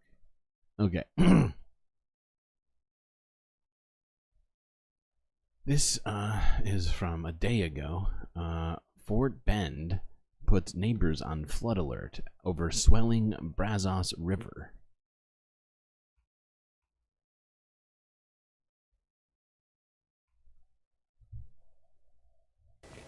And Fort Bend County avoided the wrath of last week's storms, but there's a flood warning tonight as high water over in Brazos River moves downstream. And officials say there's now a chance for flooding in some low-lying areas there, potentially impacting the roads. ABC 13's Giovanni Ligi reports. Fort Bend County officials are really taking no chances here, especially as those water levels are expected to continue rising into the weekend, potentially reaching the minor flooding stages. Right now, there's an ongoing flood warning for parts of Fort Bend County near the Brazos River. The warning already stretching through parts of Richmond, Sugar Land, and Thompsons, areas where officials warn the water levels could rise, hitting the minor flood stage. But it's minor flood warning.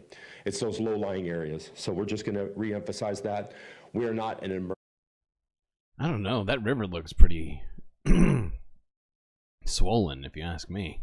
State currently. we are to watch in a warning state. And what that means is, hey, watch those rivers and then watch the weather as it comes in. This follows days of severe weather and flooding in counties to the north of this area, causing the river waters to surge and overflow in places. This is video of the river on Saturday between Siena and Thompsons, and now this is a video of the river from Sugarland Memorial Park today near Highway 59. The waters in the same area already starting to rise in some places. Oh, okay. I was right. The waters are in fact rising in some places. All right. What is next?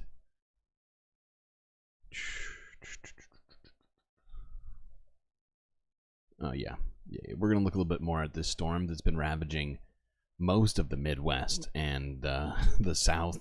I mean, it's just been hitting like half of the country, it seems, from Texas to Michigan. But this is from 11 hours ago, footage of a tornado destroying homes in Tennessee.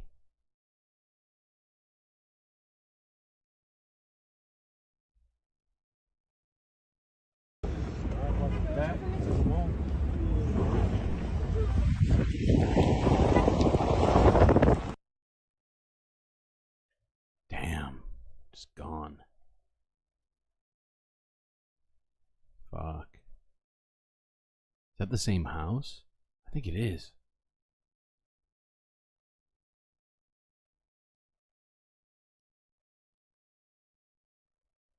That was a really nice looking house. That thing is just gone. Ah, boy.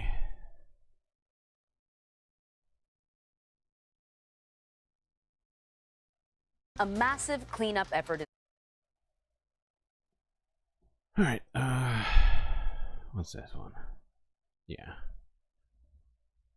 Let's look this quickly from CBS News, discussing this deadly storm system we've been talking about for like the last week now. Underway this morning after deadly weather slammed the South and Midwest. Massive hail, some as big as softballs, pummeled areas outside of Dallas. What and it comes after at least a dozen tornadoes touched You do down not this want to week, get and hit at by least 3 that. people have died. Many others have been injured in the storms since Monday. So our Dave Malkoff is in Columbia, Tennessee, where a tornado with 140-mile-per-hour winds touched down. Dave, good morning. Good morning, Anne-Marie. We just got word from the National Weather Service yesterday in Nashville that they clocked this at an EF3, and if that scale goes from 0 to 5, well, that's right above the halfway point. This is a tornado system that has been going all week, and it's still going right now in Florida as we speak, and it was causing problems overnight while you were sleeping as well. Violent storms packing wind gusts up to 60 miles an hour, coupled with 2 inches of rain, slammed central Mississippi overnight. One tornado was reportedly spotted just west of Jackson. The damage left behind from those overnight storms yet to be revealed, but for others in the wake of destruction, it's all too clear. I've never seen the wind that strong before. I mean, it was unbelievable. David White watched as an EF3 tornado barreled towards his family home in Columbia, Tennessee late Wednesday, while his sister-in-law Tam. Did you see that? Wow. I guess not literally, Jesus. Towards his family home in Columbia, Tennessee late Wednesday, while his sister-in-law Tammy was still inside. Look at that blown out bathroom up there. That's where Tammy was with her dog just seconds before the tornado hit the house. She grabbed the dog and ran down the stairs with seconds to spare. Neighbors had to pull Tammy out of the smashed house through a window. She's lucky to be alive. More than 100 homes in the area were damaged by the winds, reaching up to 140 miles per hour. I'm just looking. In Henniger, Alabama, Levoyd White is searching for anything that can be salvaged from this staggering pile of debris that used to be his home. Pain, sadness, and just thank God we're still alive. White along. Is tornadoes in May normal? Yes. Yes, it is. It's right in the middle of tornado season. We still got like 2 months of this to go, though. His wife Wanda and nephew Rayford weather. Whoa, slow down. Tornado in a storm shelter all night. And that's why we're alive. is because of the storm shelter.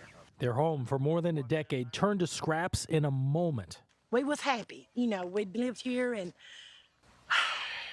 but we knew it's all gone. That is so sad. Wow, you know, when the National Weather Service puts out these alerts, it goes from a watch, meaning that there's the conditions of a tornado in your area. Then it goes to a warning because radar indicates that there is a tornado coming into your area. And then there's one level beyond that, Anne-Marie, that's called tornado emergency. We have had 3 of those this week. And that's very, very rare. You would have to go all the way back to 2003 or 2005 to see that. So it's been many, many years since we've seen that string of tornado emergencies. Listen, I know that we are always going to cover tornado season, and it's always sort of devastating. But I don't know, Dave, to me it feels like there are more tornadoes already this early in the season. Is this normal? No. It really feels like the season is really all happening at once. So we talked about it earlier, but this storm itself, and this is as of like maybe 2 days ago, this information that I'm saying, this storm itself within 3 days produced 150 different tornadoes in like the Midwest region. And during a normal quote unquote tornado season, there's usually only 1,200 tornadoes in the whole season, which lasts for like 120 days of the year, I think. March, April. Yeah. So just doesn't add up. Tornadoes happening at once. We actually looked at the numbers on that, and you have had 300 reports of tornadoes just since April 20th. Like, just to do some math, if and it's not going to happen this way, hopefully, but like with 150 over 3 days, that's 50 a day. You do that over 120 days, that's like that's literally 6,000 tornadoes, which would be 5 times as many tornadoes as usual, right? So yeah, no, it's not normal. And if you add those all together, Emery, that is half or almost half of all the tornadoes that have happened since the year began, just in the past few weeks. So when you think of all the tornadoes happening all at once right now, it really is happening like that. The numbers do bear it out. Okay, listen, you got to tell me about the house that you are standing in front of. What is the story there? Oh, my goodness. This is Tammy's house. You heard her brother-in-law in the piece there. This tornado came over the ridge behind me. You can actually see snapped trees, and you can see the tornado scar. It came over to the top of the ridge here, blew open the top of this house. That's where Tammy was, and she was able to grab her dog, jump down to the basement or to the bottom floor. Damn, Tammy. She actually has a bunch of jumping to the nutcrackers. Everyone collects something, right? And this is what she collected. And if you look all over the yard here, you see all these nutcrackers. In fact, if you look up on the roof back there, there are a couple nutcrackers on the roof up there. So, I mean, it may seem a little silly to you, but think of the things that you hold precious inside your house. Everybody has kind of a thing that they collect, or it's something in their house that they would be devastated if they lost that. And that's what Tammy... Yeah, imagine just suddenly, all of your belongings are strewn across the neighborhood.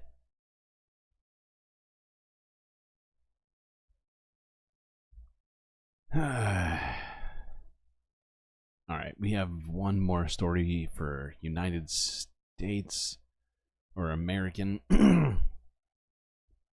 North American ecological stuff. This is from 5 hours ago, where a powerful storm is pummeling Tallahassee, Florida.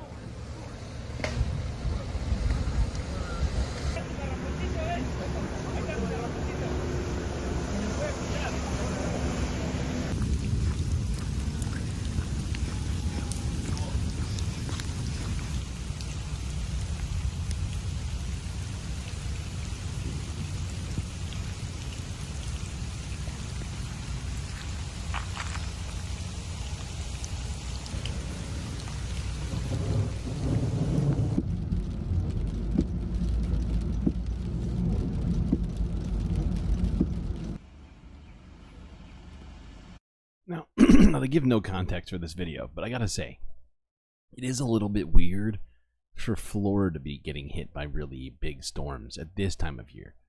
Usually they get the big storms during hurricane season, right? Like, they have, obviously, they have rain year round, but for massive storms like this with winds high enough to knock trees over, you know, in Florida, it's usually just during hurricane season, which has not started yet. So that one is also kind of another weird thing happening there. All right, let's move on to South America and talk about this flood that's been inundating Brazil.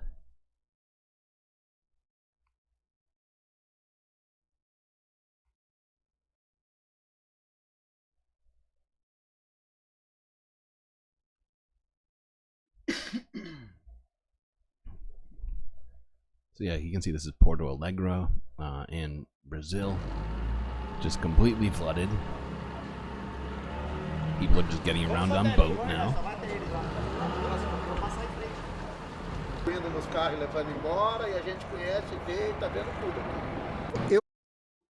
I'm starting to think that we need what's his name? I almost wanted to call him Bruce Willis. It's not Bruce Willis. Fuck. What's that guy's name? Who's in Waterworld? Who's the protagonist, if you will, of Waterworld? I know, I can see his face in my mind. Is it Costner? It's Costner. Yeah. I feel like at this point, with everything that we've been witnessing, I feel like we need Kevin Costner from Waterworld as a support character. Eu estou analisando até onde eu tenho segurança e eu sei que os meus pertences não têm segurança nenhuma. Então, enquanto eu puder lutar pelo que é meu, dentro da as minha long as I can fight for what is mine within my condition of not exposing myself, I'll fight. You're gonna fight the water? Like with your fists? Wow. It's like the... Oh, God. It feels like the entire world is being affected by this in almost the exact same way. We're seeing pictures from, you know, from Russia to Brazil to Texas, where the water seems to be like the exact same fucking height. Right around stop sign, street sign level.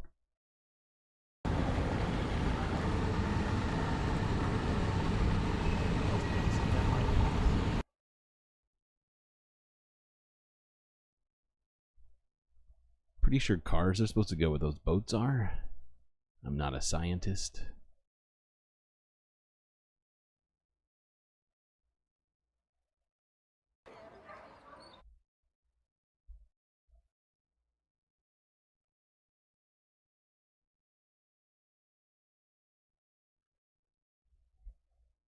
Okay, might as well just raft around town. Yep. Get out the kayaks, people. I will be taking applications for the Galactic Space Station at some point. Just have to work out the logistics of it. Space refugees.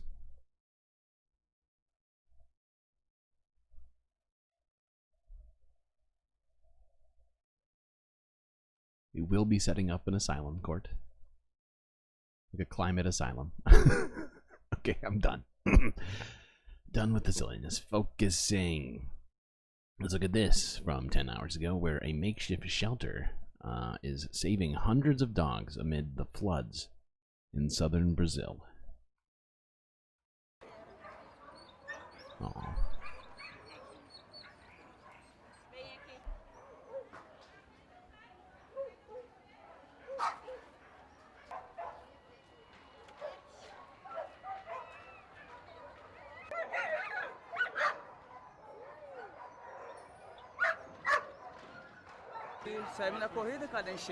We ran out because of the flood, and they came with us. But when it was time to go into the boat, we got lost. They were terrified, so they ran off, and we couldn't catch them. Well, we found him now, thank God. You don't want to swim in that water? Right, because it's poop water. Yep, I get what you're saying. Yeah, when like a city center floods, the sewers also flood. Then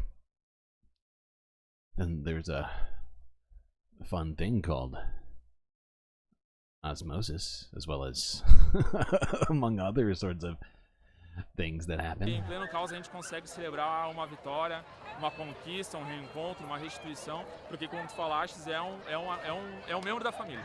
Então, se é membro da família, encontrou, é alegria. That actually might not be the concept that explains that now that I'm thinking about it. I think it's a different one, but I can't think of what it is. Okay.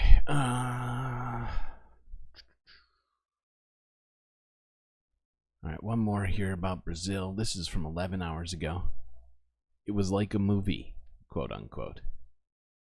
That's what I was saying. Rescue operations underway as deadly floods hit Brazil.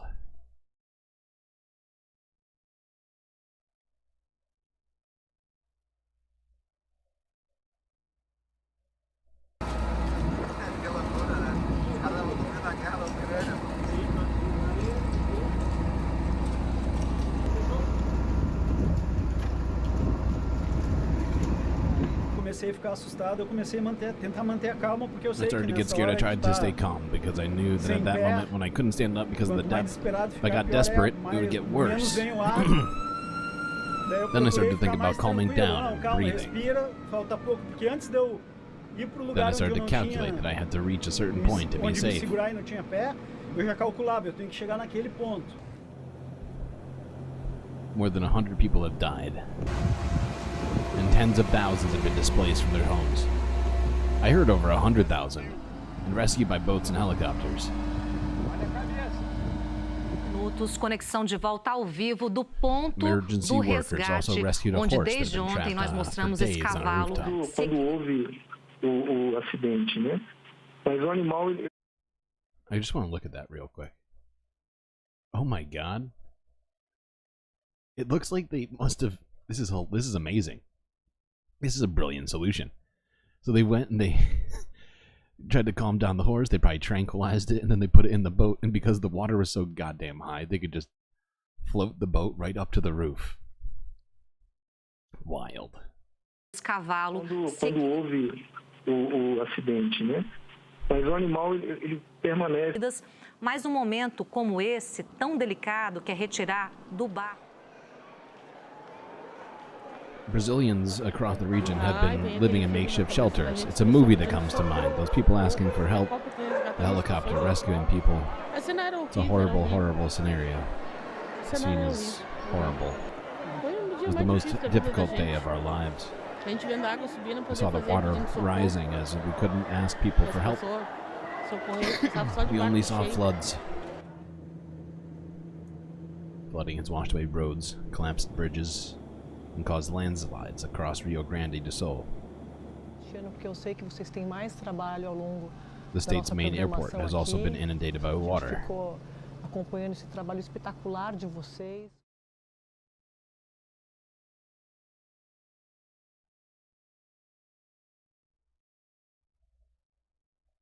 Okay.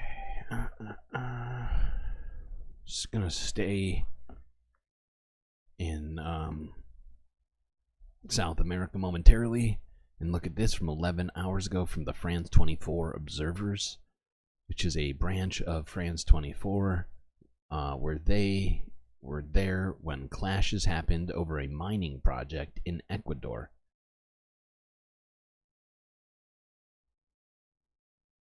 It's from 11 hours ago. I think I said that.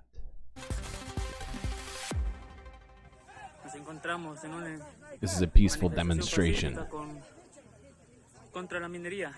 against the mine. We're being attacked by the police and the army. In northwestern Ecuador, villagers have been facing off with police and soldiers over plans for the construction of a mine by a Canadian company called Attico Mining. The mine for gold, silver, copper, and zinc will be near 3 communities west of the capital, Quito. Residents of neighboring villages were hoping to attend. those communities also appear to be downstream from them, which is, well, probably don't have to tell you, bad for health. Public consultation in the village of Palo Quemado, but were told they couldn't. Our observer was there. Imponen una consulta ambiental They're holding a en solo dos consultation for two comunidades, communities, cuando realmente but son there más are other comunidades las que communities that will be tendrían que estar affected en by the zona de mine influencia project. directa. La consulta, The más que consultation una is a consulta, condition es for un the company to go requisito que ahead with the necesita la project empresa minera para poder dar pasos y poder realizar la and to explotación start minera en mining nuestro in the territorio. area. Es por lo That's cual why we are nos protesting seguimos de pie enfrentando against the al Ecuadorian Estado, state enfrentando la and the militarización que se militarization dio en semanas that we have anteriores en seen in nuestro our territorio.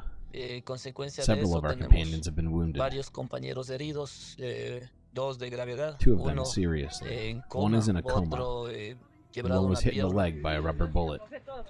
Local residents are afraid the mine could cause pollution that would damage their sugarcane crops. The area is known for its organically produced sugar, and many locals like our observer Juan count on sugarcane for their income. 70 of the demonstrators are now facing charges of, quote, terrorist acts, among them our observer. Y no les gustaría pues que nos quiten las We don't want to lose the certificaciones que con organic tanto labels esfuerzo nos ha costado that tener we've unas managed to get certificaciones nationally nacionales and e internationally. internacionales para poder exportar They're nuestro essential for our producto. exports. Y esperemos We que las hope the autoridades que authorities, están arriba, como el including the fiscal, prosecutors general, también tomen cartas en el will asunto y take the vean que necessary nuestras tierras no measures and son will zonas de understand that our sacrificio, son land zonas is not productivas. for The sacrificing. Ecuadorian police and army did not respond to our requests for comment. No kidding. They had no comment on attacking protesters trying to stop a foreign mining company, a Canadian mining company, from desecrating their land that they depend on for farming and agricultural purposes. Weird. I don't want reality. Okay, let's move on here. How deep are we in? Oh my god. How are we 2 hours in already? I've been moving so slow. Wow. Okay. Let's move along where climate protesters targeted the Magna Carta at the British Library. These ladies are champions.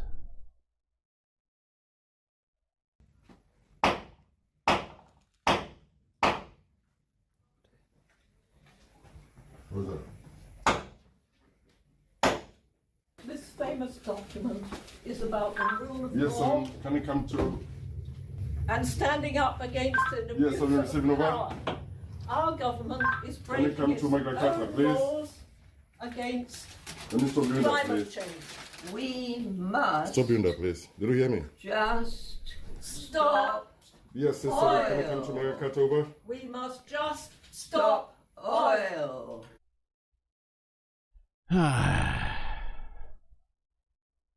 It's great to see, it's great to see old people out there protesting climate change too. It really, I don't know, actually I think I do know what it is about it. Is because, I think we see a lot of people of their demographic who, have kind of resided themselves in many ways to just not caring about it. Perhaps because it doesn't affect them as much as the younger generation, but when you see stuff like that, I mean, maybe not you, but me, it gives some amount of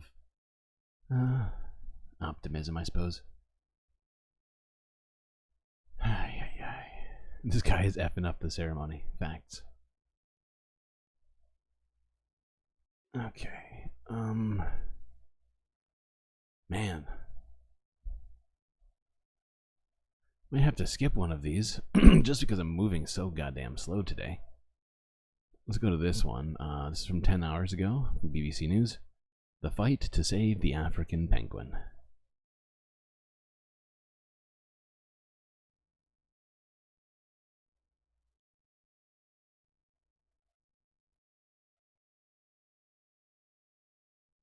Now, the African penguin's on course to become extinct in the wild by 2035, according to conservationists.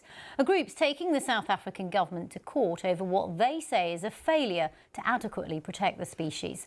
The penguin population has reduced by 99% in the last century, but wildlife experts hope their legal action might still save the birds. From South Africa, here's Jenny Hill.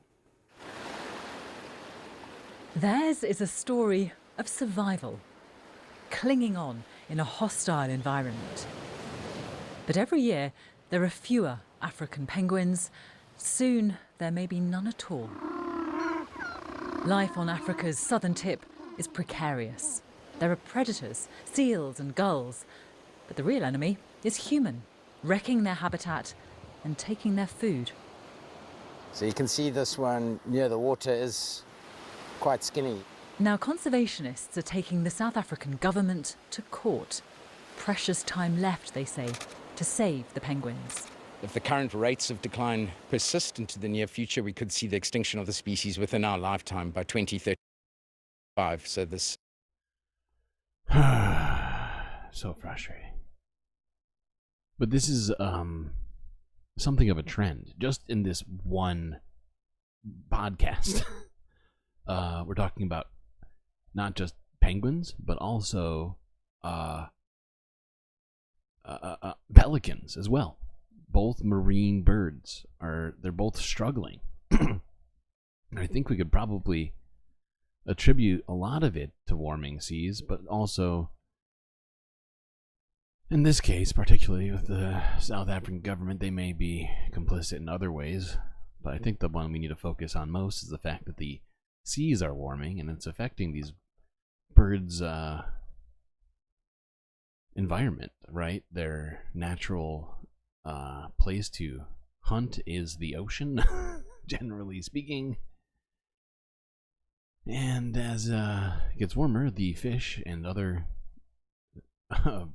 ocean species are going further below the surface of the ocean, causing more difficulty for birds such as penguins to fish, as they have for I don't even know how long have penguins been around. Long ass time. Long ass time.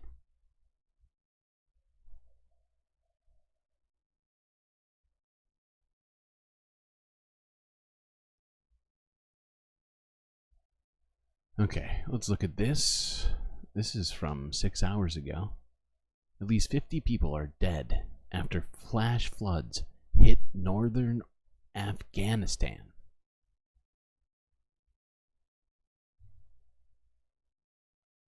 More floods, people. This time it's Afghanistan.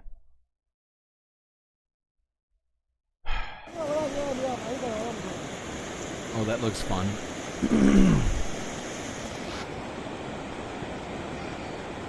Do not cross that.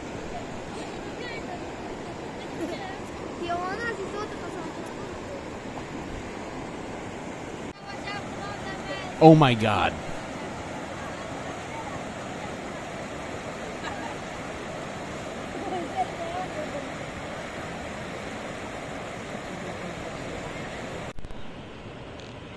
He's lucky there was nothing going through that could have like, you know, taken him out. For fuck's sake, that was a bold move.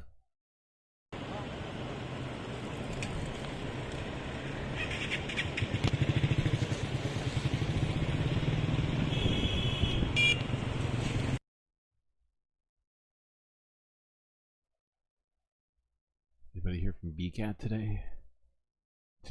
Officials have issued a severe geomagnetic.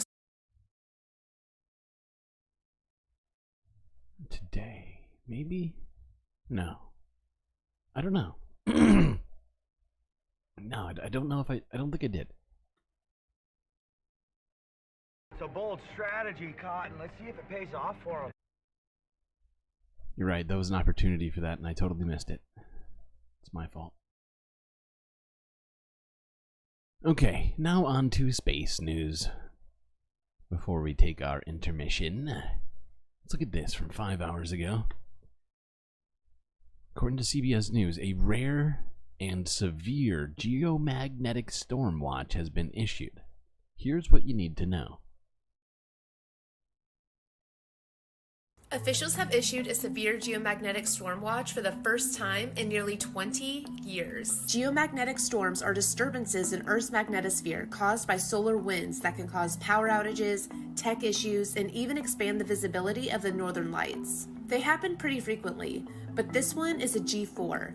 It's a severe geomagnetic storm that ranks as the second strongest type. NOAA hasn't issued a geomagnetic storm warning like this since 2005, and it's happening because of a combination of solar flares and coronal mass ejections that have erupted this week. The CMEs are explosions of plasma and magnetic fields from the sun. Those are what send shock waves that trigger and disturb Earth's magnetosphere, and at least 5 of them are headed straight for our planet and were associated with solar flares, which are bursts of radiation that can cause radio blackouts. The solar flares happening this week have been from this giant spot on the sun. It's so big that you can see it from Earth even without a telescope. But what exactly will happen? Well, we're not going to know until the storm hits. So for now, you can get the latest predictions at cbsnews.com. Okay.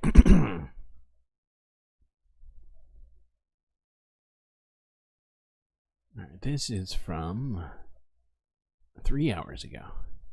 A once-in-a-lifetime celestial explosion may be near. And actually, you know what? No, we're going to do this one next. Actually, we might skip this one. No, we're going to skip this one. We're going to go with this one. The Northern Lights predicted to be seen as far south as Alabama.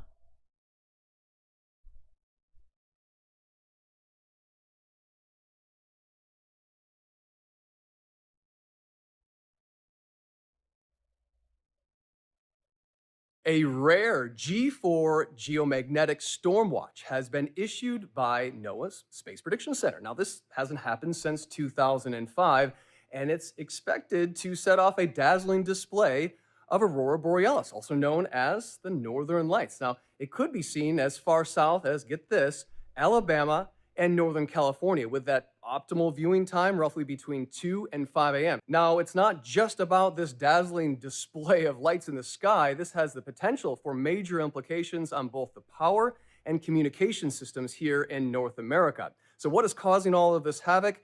It's known as a coronal mass ejection, a CME. They form from sunspots that have... Cool.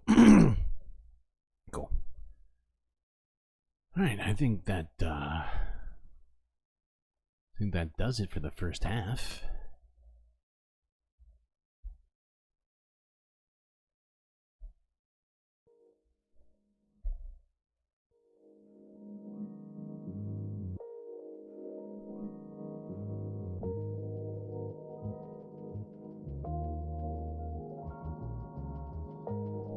Well, I hope you've been enjoying the show so far. If you haven't already, hit that like button. Don't forget to subscribe. It really helps me out.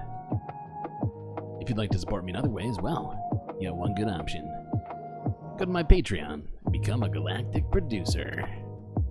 Where for a few dollars a month, you can get access to space benefits unseen by the rest of the galaxy. God damn, my voice is fucked up today. Anyway, enjoy this intermission. Grab yourself a drink, a snack, a dip in the pool. Shake off those legs, and I will be right back.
I don't want reality. In the Ice Age, how much taxes did people pay?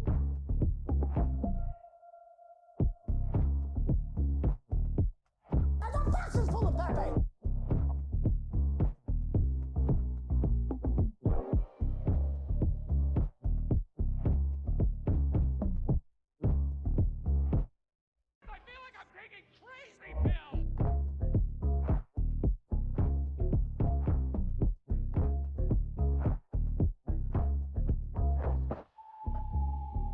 All right, chat.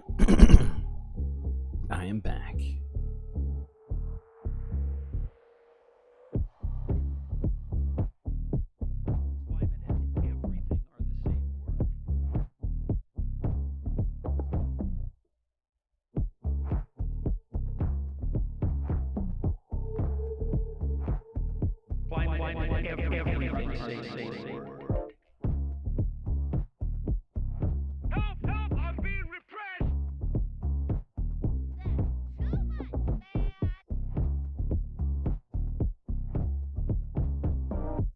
So what do we got now?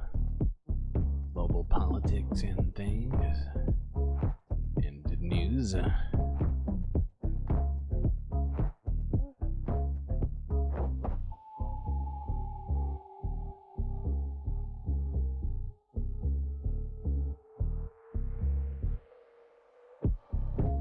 Alright, I gotta make up for some time here because we are moving slow. So I'm gonna skip this one. Go to this.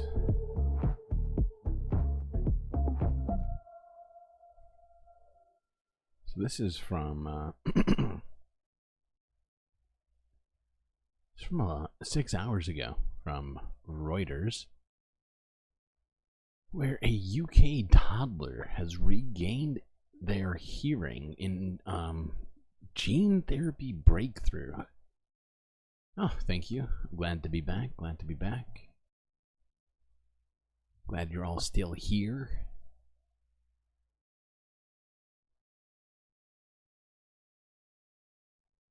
Oh boy, I gotta go ahead.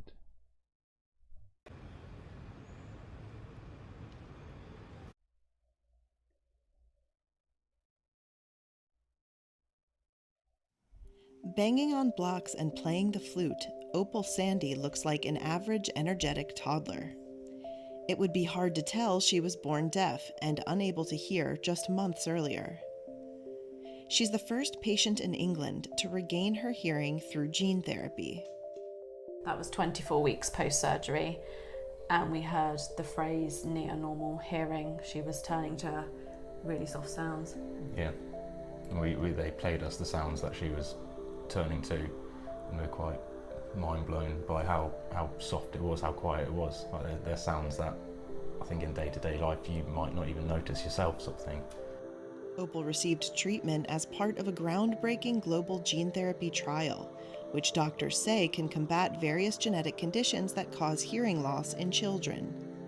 We can start to use gene therapy in young children, restore hearing for a variety of different kinds of genetic hearing loss, and then have a more one-and-done type approach where we actually restore the hearing. They don't have to have cochlear implants and other technologies that have to be replaced. Opal's parents have described the results as mind-blowing. I think we'd been given. It's just incredible. Never would have expected that to be possible.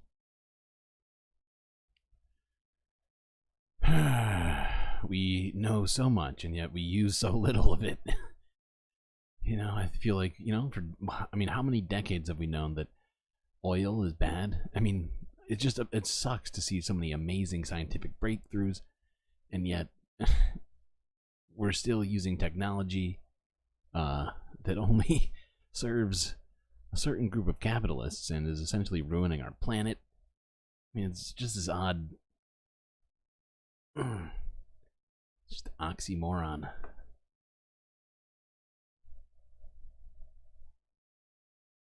You bet they didn't have to go bankrupt to pay for it? Probably true. Probably true. NHS. Okay, moving slightly south to Spain. This is from 9 hours ago, where Catalonia has held elections. Early vote in Spanish region on Sunday.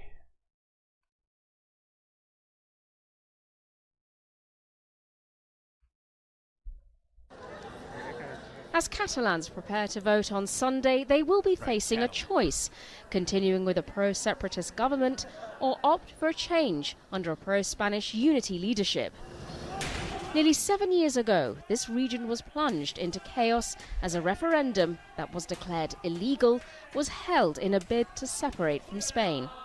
It triggered off one of the most serious constitutional crises in Spain since the return to democracy. Whether for or against independence, feelings ran high. Those pushing for secession engaged in a power struggle against Spanish unionists. While leaders of the independence movement were arrested, tried and imprisoned for their part in the referendum, the regional president, Carles Puigdemont, went into self-imposed exile, where he remains, risking arrest if he were to return. Okay. Man, there's just some crazy stuff that's been happening all over the world. I feel like the more I know, the more concerned I am.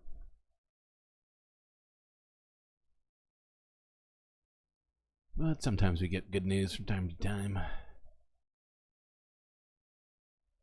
Let's look at this from 8 hours ago from the Associated Press. This is sort of symbolic good news, if you will, but this is a ship carrying aid for Gaza preparing to leave Sweden during the Eurovision Song Contest.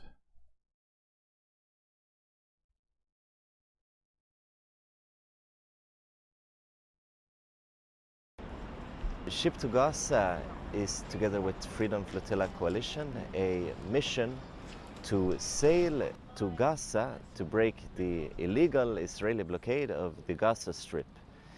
We have activists on board together with the crew, and our mission is simply to show that it's possible to sail to Gaza, to then be able to provide humanitarian help to the population in Gaza. To be able to stop here during the Eurovision Song Contest, where Israel was also invited to participate, I think was also important to raise awareness about the fact that the Palestinians are being bombarded and are suffering a genocide. And while this is ongoing in Gaza, here people seem to celebrate the Israeli participation and welcome them, which is extremely unfair, especially considering that when Russia invaded Ukraine in 2022, Russia was excluded from the Eurovision without any protests and almost immediately. 100%. Also in 2017. We talked about it before.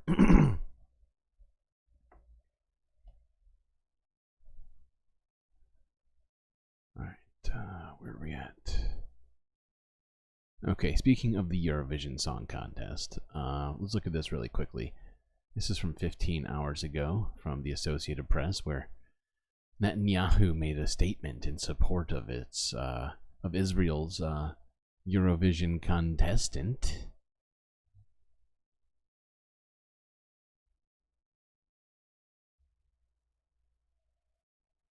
אני רוצה לאחל לך הצלחה. את יודעת מה? כבר הצלחת. כי את מתמודדת לא רק באירוויזיון, בדרך גאה. Sorry, I'm not translating, which I should be. Eden, I want to wish you success. You know what? You've already succeeded. Because you are not only competing in the Eurovision in a proud way, in a very impressive way, you are contending with an ugly wave of anti-Semitism. And you are standing up to it and representing Israel with great honor. So be blessed and know that when they boo you, we are cheering you on. I don't want reality. This guy is freaking unhinged.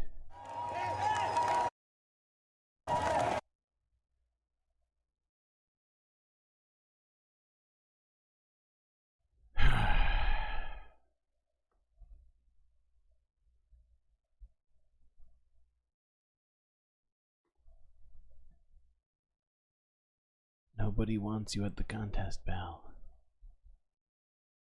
Literally nobody. Alright, not literally nobody. Nobody. Where next? Okay, yeah. Let's look at this.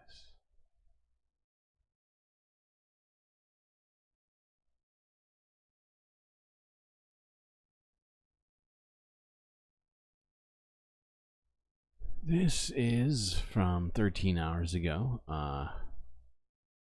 where the Chad's military leader has been declared the election winner.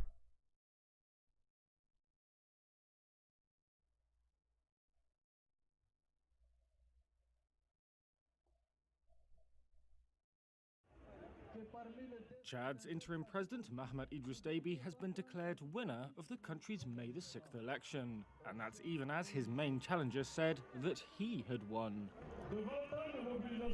Suksay Masra has called on the security forces and his supporters to oppose what he described as an attempt to steal the vote. Don't let your destiny be stolen. To the military, to the police, to all the members of our country's defense and security forces, you have seen me work alongside you, with you, for you. I say to you, refuse to obey unjust orders. Chad's junta has become the first of several coup-hit countries in West and Central Africa to stage a return to constitutional rule via the ballot box. Analysts had widely predicted that Deby, who seized power after rebels killed his long-ruling father in April 2021, would win. However, Mazara, an opposition leader turned prime minister, had drawn larger-than-expected crowds on the campaign trail. Mamad Idris Deby. Nevertheless, Chad's state election body said late on Thursday that Deby had won with over 61% of the vote, citing provisional results. Now, just going to point this out to you if you're unfamiliar with this, which not everybody is, but Russia has provided a great deal of assistance to the military junta in Chad, and so they are technically involved in this situation.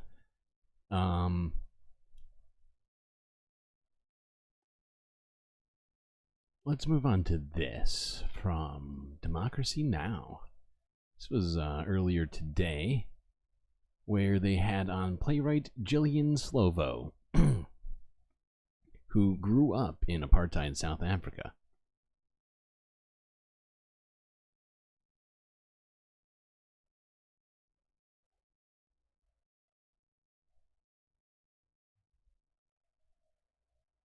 This news is funded by viewers like you. Please support our work at democracynow.org/give. This is Democracy Now!, democracynow.org, The War and Peace Report. I'm Amy Goodman. The Gaza Solidarity encampments on college campuses that have now spread worldwide are calling for schools to divest from companies profiting from Israeli apartheid and settler colonialism. In much the same way, a global movement by student activists in the 80s and the 70s called for their universities to divest from companies that profited from apartheid South Africa. This week, I spoke about both divestment movements with South African-born novelist and playwright Gillian Slovo. Her parents were the legendary South African anti-apartheid activists. Her father, Joe Slovo, a leader of the South African Communist Party and the African National Congress, who went back to South Africa and served in President Nelson Mandela's cabinet as Minister of Housing. Her mother, Ruth First, tragically assassinated in Mozambique when South African police sent her a letter bomb. I asked Gillian Slovo her thoughts on the Gaza encampments today and comparing them to what happened in the anti-apartheid movement of the 70s and 80s. I just think what the students are doing is absolutely wonderful, to draw to the world's attention and to the authorities' attention that we don't have to tolerate what we're seeing without actually saying something should be done about it. And I've never been to Gaza, but I have been to the West Bank, and I had a childhood in South Africa. I knew what apartheid looked like, and I can tell you when I went to the West Bank, what I saw was apartheid in action, in the fact that people have different rights and different right to be on the land that is theirs. And during the 80s, I was part of the anti-apartheid movement and part of the call for disinvestment and sanctions and boycott. And I think it was one peaceful way of trying to reverse what was happening in South Africa. It certainly made white South Africans think, why is the world doing this to us? And to examine what was happening. And in a situation like South Africa was, and like I think Israel is now, where the news is filtered so badly for the people there, where they only see what their government wants them to see, I think that made a difference to how people were in South Africa, and I think it will make a difference to how people are in Israel. Okay. Yeah. I just thought that getting her perspective it's probably good, you know, somebody who actually lived in apartheid South Africa saying verbatim that West Bank is apartheid, that they've been to the West Bank and they, you know, they've seen it with their own eyes. Okay. That was it's a head fake. We're not actually going to Palestine news right now. That was just a discussion of, in my opinion, South Africa's apartheid. So we're gonna go here to Russia, where an artillery unit is stemming attacks on the front line in Ukraine.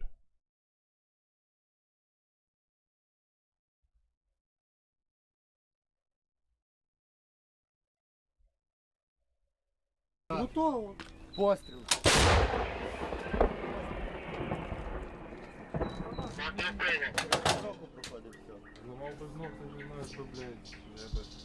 Це так, як ви зараз бачите, як ніч проходить, так і день. As you now see how the night Між passes, перервами so does the поспали day. трохи, та й все. You sleep a little between breaks and that's it. When there is free Коли є time, the вільний час, howitzer is обслужили serviced. гармату. After the howitzer Коли is serviced, обслужили гармату, вже we треба йти continue our працювати. work. А де стаканчики? Стаканчики. В этом направлении пока мы вроде как In this direction, we are still fighting off the судя по Russians. новостям, то да, они наступают и But judging by the news, yes, they are advancing every day, little by little, but successfully.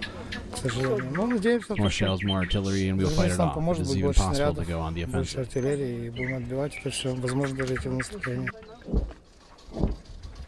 Давай спим. Okay.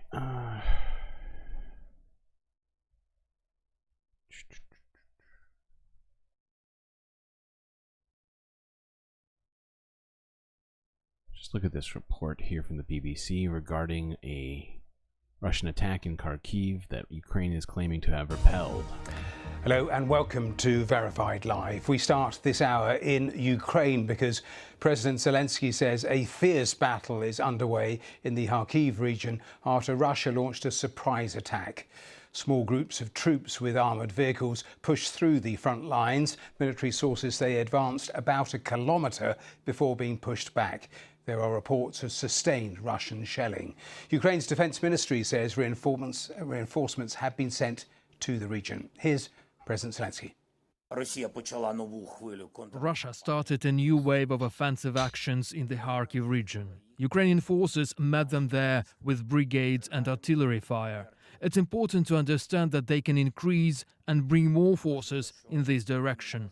It is a fact. Let's go straight to Kyiv and our Ukraine correspondent James Waterhouse. And James, tell us more, because as I was saying there, this appears to have taken Ukraine by surprise.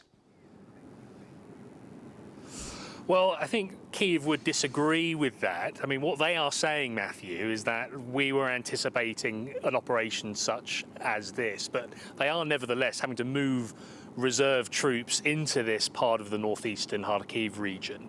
And it's really centering, it seems, around the town of Vovchansk, where 3,000 people live and are currently being evacuated.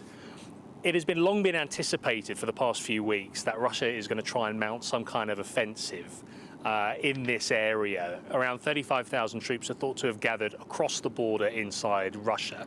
I think we are some way short of that, but Moscow's been pretty upfront about its desire to establish a so-called buffer zone to try and increase the gap between their respective troops, because Ukrainian forces have increasingly been shelling the Russian region of Belgorod, to the slight nervousness of some Western allies. So clearly Russia wants to increase that gap, but of course fighting is about shaping as well. And if you have these Russian forces drawing Ukrainian troops and trying to make further incursions, and if they were to deploy those troops further behind, then it could amount to something more. But I don't think...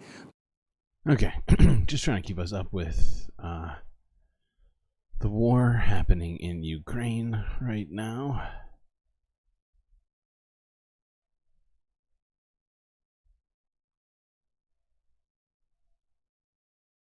Just to remind ourselves that, hasn't ended yet.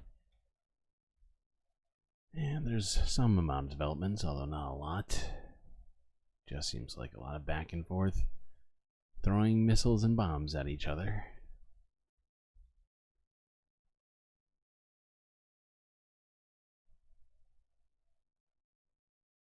Alright, let's look at this. Let's go to India real quickly. This is from Democracy Now! Actually, no, let's look at this one.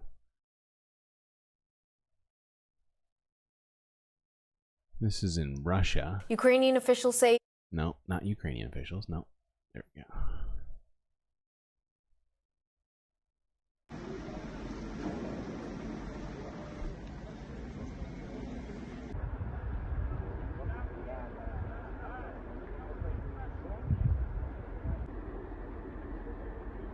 So as you can see, today, somebody crashed a bus off of a bridge in St. Petersburg, Russia, directly into appears to be a canal.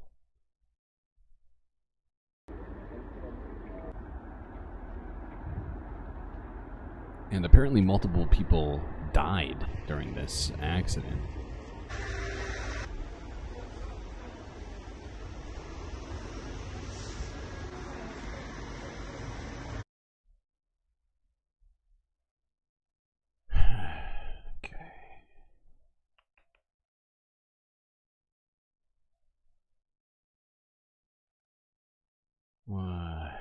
What do I have next?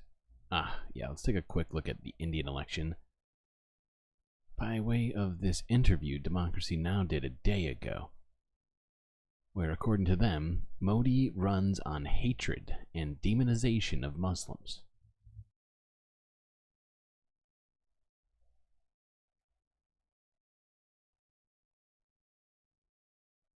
This news is funded by viewers like you. Please support our work at democracynow.org/give. Millions of voters in India are casting their ballots in the third phase of the country's mammoth general election.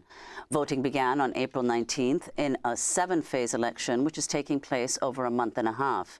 Nearly 1 billion people are eligible to vote. Ballots are set to be counted on June 4th. Among those who cast their ballots earlier this week was incumbent Prime Minister Narendra Modi, who is seeking a rare third straight term in office. The election pits Modi's Hindu nationalist BJP party against an alliance of more than 24 opposition parties led by the Indian National Congress. Modi's opponents have accused him of using hate speech after he described Muslims in India as, quote, infiltrators, prompting the Congress party to file a formal complaint against Modi with election authorities. Voter turnout in this year's election has declined compared to the 2019 vote. For more, we're joined in our New York studio by Siddharth Deb, award-winning Indian author and journalist born in Northeast India. His most recent novel is The Light at the End of the World. His new nonfiction book is Twilight Prisoners, The Rise of the Hindu Right and the Fall of India. He's a professor of literary studies at the New School in New York. We welcome you to Democracy Now! Congratulations on the release of the book. Let's start off by talking about this mammoth election, the biggest in the world, even if it may not be as much turnout even as 2019. Can you talk about what's at stake and whether Narendra Modi is expected to win by as huge a margin as was predicted? Thank you, Amy. It's great to be back here. Thank you. Nice to see you again, Noreen.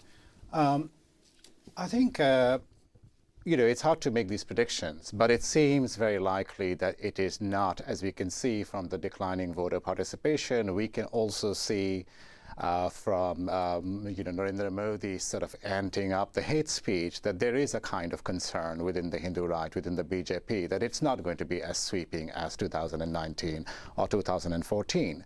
And that's partly because, the Hindu right have delivered on all the things, all the big promises they had made, which are basically based on hatred and demonization of Muslims.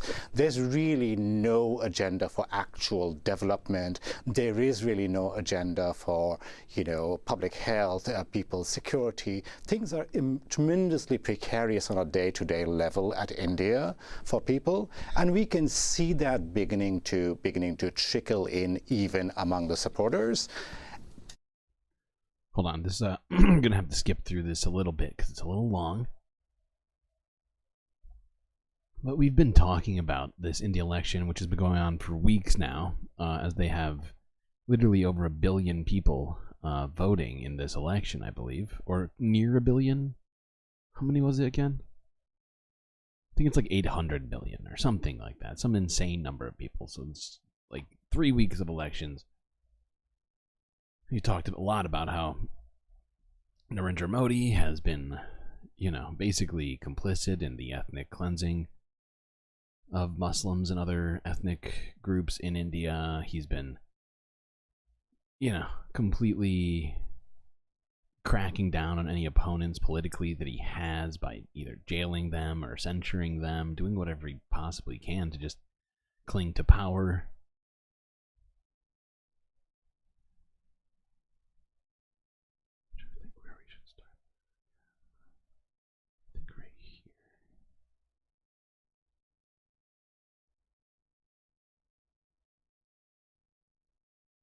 I think.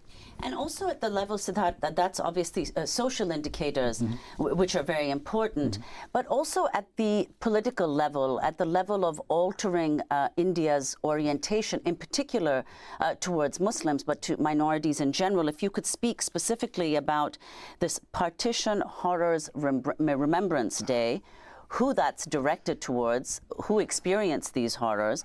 And then second, you've actually been to Ayodhya, where the Babri Masjid was destroyed in 1992, and where earlier this year, the Ram Mandir was built. If you could speak about the significance of both these things. So, you know, just to connect, in some sense, you know, the Hindu right in India are trying to create an ethno-nationalist state. And that's one of the reasons, and it's really ironic, one of the great ironies of history, that the Hindu right is modeled explicitly after the Italian fascists and the Nazis. And now they are great allies of Israel. And for the same reasons, they admire this idea of a strong, muscular, militant majority that are the only people who have the right to this nation. And the minorities must be dominated, must be brutalized or expelled. And that is what the Hindu Rights Project has been. And the main platforms of it for symbolic reasons to rouse up this sort of, you know, national, to create this, concoct this Hindu identity. One of the platforms has been to, you know, has been to build the temple. And this goes back to the BJP's rise as a political party and the demolition of the Babri Masjid in 1992. Yeah. And so, yes, I was there in 2021 to report on the construction of the temple, and built, you know, there is no evidence that a Hindu temple actually had existed underneath this mosque. There's no archaeological evidence. But so if you're not understanding what he's saying, he's referencing a temple, a Hindu temple that has been built on top of a Muslim mosque that was in I think it was in southern India. I can't remember exactly where, but it was in somewhere in India. It was razed to the ground, right? It was lit on fire. There was multiple deaths of Muslims that were there. And then after that happened, the government sanctioned, like essentially allowed for a Hindu temple to be built on top of it. And then Narendra Modi showed up to bless it as the prime minister, or whatever you want to call him. Technically president, I forget how that works, and I think it's president. No, it's prime minister. The thing is that, you know, Modi and the Hindu right seize on these symbolic things as opposed to substantive things, because the substantive things are food security, public health, climate collapse. You just had the report on Bangladesh. My mother's in Calcutta. The heat in Bengal is incredible. So there is there's no discussion of these substantial questions. There is just the enriching of the oligarchs. And for this quote-unquote, this notional Hindu majority, there are these symbolic issues. We will give you a Ram temple to avenge the humiliation of the Muslims because the Muslims are outsiders, again, quote-unquote, in this Hindu right mind. But, you know, when I went to Ayodhya... Okay, hold on. I'm just going to watch another piece of this. Just can't watch the whole thing. It's like 15 minutes long. You don't have time for that. His opponents accusing him of using hate speech after he described Muslims in India as, quote, infiltrators, the opposition Congress party filing a formal complaint against him with election authorities. Infiltrators. That's some very, very inflammatory language. The significance of all this happening now, would you say he is getting more extreme? And what about the U.S. relationship with India? Oh, you know, Amy, he's not getting more extreme. He has always, and it's not just Modi, the Hindu right, they've always been extreme. They have been extreme. So to go back to Narmeen's question on the Partition Horrors Museum, they were extreme even in 1947 when the partition took place. And I take great offense. My father was a refugee from the partition. I found that interesting, and like I've known about the date of it, but just being reminded of it around all of the stuff we're talking about with Gaza, the fact that all that was happening around 1947, it's just interesting, you know, the parallels happening in the world at that time. Of what became Bangladesh. Modi is just weaponizing this completely one-sided. The Hindu right participated gleefully in the massacres and the rapes that accompanied the partition. Everybody suffered. Hindus, Muslims, Sikhs, Dalits. People suffered on a very large scale. And they are simply weaponizing it into this sort of this notion that the Muslims are the villains and the Hindus are these perfect victims. And that's not true. But you know, we see this in terms of the U.S. relations. Every U.S. administration we have seen since that initial rejection of a visa for Modi when he was the chief minister of Gujarat under 2002, once Modi won the elections in 2014, once he became the prime minister, the Obama administration, the Trump administration, the Biden administration, every single administration has embraced Modi, has embraced the Hindu right, and looked the other way in spite of these egregious violations of human rights. Yes, exactly. Every single administration for the last 10 years has been totally on board for the Modi train. I remember when President Obama went to India for the first time. A huge, so much was made of that trip. It was like heralded as this sort of like, what do you call it? Like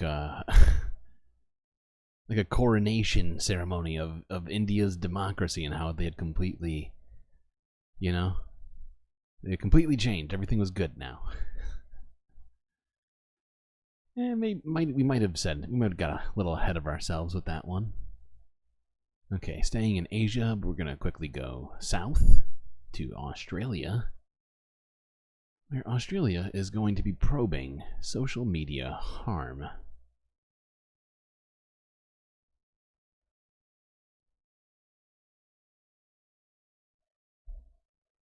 Australians understand that social media plays an important role in people's lives. But with social media comes the need for social license and a social responsibility. You do have 30 likes. Totally true. Totally true. Please hold. Who is 6? I don't think we've had 6 yet. Is that Morty? No, it's Neo. 1, 2, 3, 6. I mean, John Wick.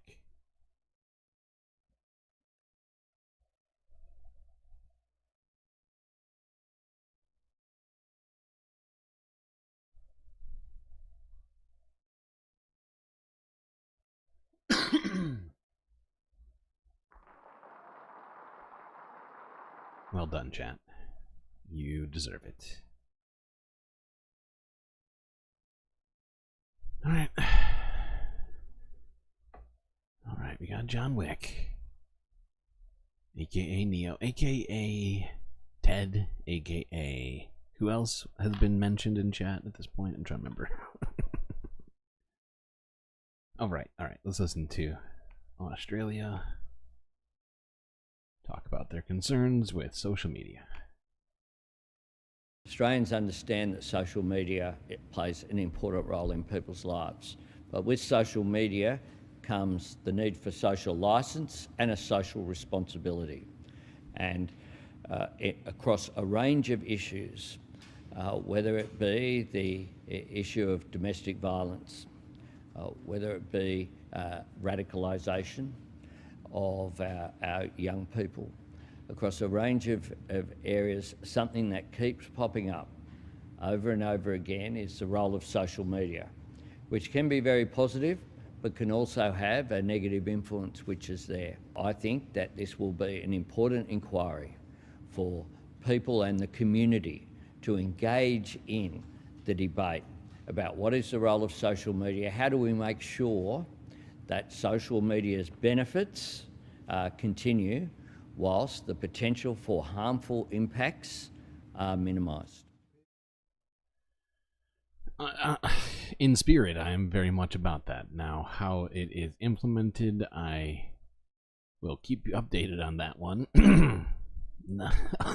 I do not know what's going to happen. It sounds like they're going to have an actual, I don't know, debate in some sort of governmental forum regarding this situation to try and best mitigate the negative effects of social media on young people, as well as society in general. But he's right. There's plenty of good benefits that we all enjoy that we wouldn't want to just go away. Alright, let's look at this. Actually, how far deep are we? 3 hours. Oh boy. Gonna have to skip this one. We'll deal with this one later. I had an insane number of videos today. I should have known this would happen. I literally have 70 videos I want to look at. Who does that? Who the fuck does that? That's a crazy person thing to do. That's what that is. But we must attempt to prevail. Alright, let's look at this from 10 hours ago. This is the UN, the United Nations live stream from earlier, well, yes, today or yesterday, depending on where you are. And they voted on the adoption of the resolution to expand Palestine's rights as a state.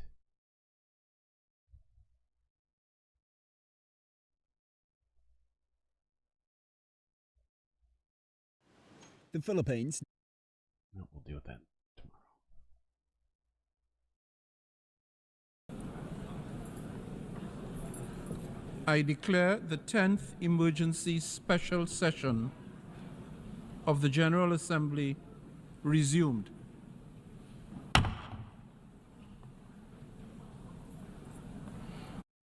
Cool. Just kidding. We're not going to watch the whole frickin' thing, but we are going to watch part of it. And honestly, it's just going to be 2 parts. It's going to be this part, and then another one. Alright, let's listen to, oh shit, what's his name? Why can't I think of his name right now?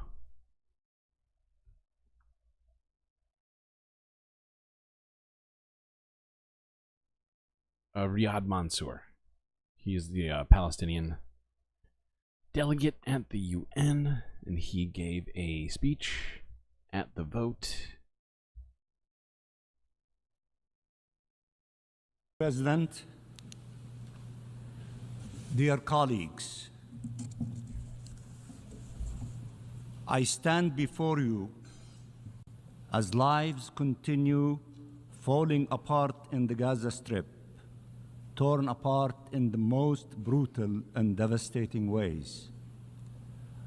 I stand before you as more than 35,000 Palestinians have been killed, 80,000 have been maimed, 2 million have been displaced, and everything has been destroyed. No words can capture what such loss and trauma signifies for Palestinians, their families, communities, and for our nation as a whole.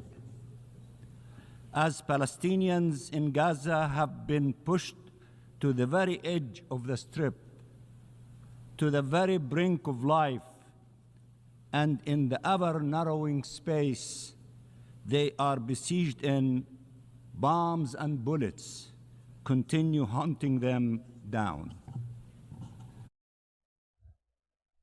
Okay. I think we can all guess what the rest of his speech entails. It's basically just facts and historical references and condemning the deeds of the Israeli government and the IDF and demanding that, well, yeah, in not so many words, that Palestine be recognized as a state. Now let's see Israel's response to this at the UN. Israel spoke directly after him, I think. Scrub the video. Oh, yeah, this guy. I always forget this guy's name. I gotta relook this up.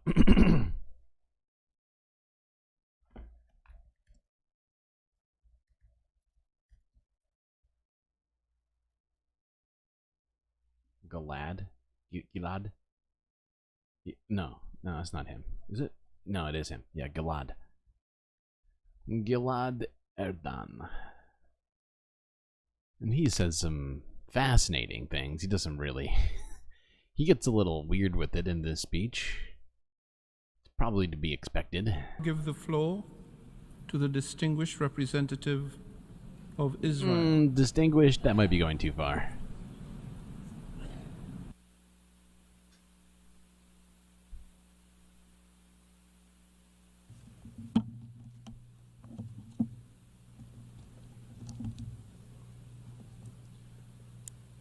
Thank you, Mr. President.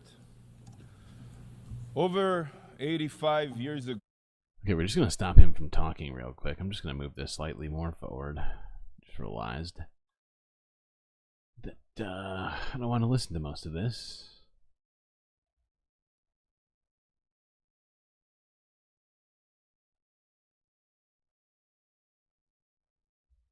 Entity that is already partially controlled by terrorists and will be replaced by a force of child-murdering Hamas rapists. Unbelievable. I feel like the way that he worded that just now makes it sound like people are raping Hamas. That's just me. Could be wrong. Truly unbelievable. Might be interpreting it incorrectly. What you are carrying out today is reminiscent of how the powers of Europe capitulated to Hitler in the Munich Agreement. The UN is targeting the law-abiding democracy of Israel while appeasing the law-abiding democracy. Force. I'm sorry. What? Law-abiding democracy? Where do we even start with that one? Of Hamas in Iran. And Churchill's remarks then on the choice of cowardice and appeasement in the face of murderous dictators are relevant to your vote today. Because today you have a choice between weakness, shame, and conciliation, and fighting a war against terror. Wow. Yeah, they kind of do. I guess. You know? But it's not the way that he thinks. And sadly, you will choose weakness, but you will receive in return not only shame, but war in the future as well. Bravo. Oh, it's not Israel. Today, it's not Israel's fault that that the entire Middle East is on the brink of war. No. It's the UN's fault for not letting Israel do what they're trying to do right now, even though they're really not being kept from doing it at all.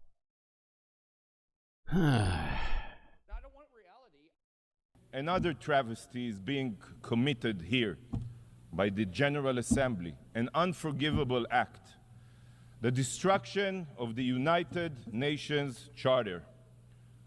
The UN Charter, the teeny tiny little sacred document which serves as the foundation of everything we are supposed to do here, is being trampled upon. Do you think that was a threat to the UN? I didn't perceive it as that, but it could. I mean, I guess you could interpret it that way. It is being thrown out the window. You are spitting on the very... I mean, I think that what he was trying to say is that, oh, if you don't support Israel, the Middle East is going to wage war on the UN nations.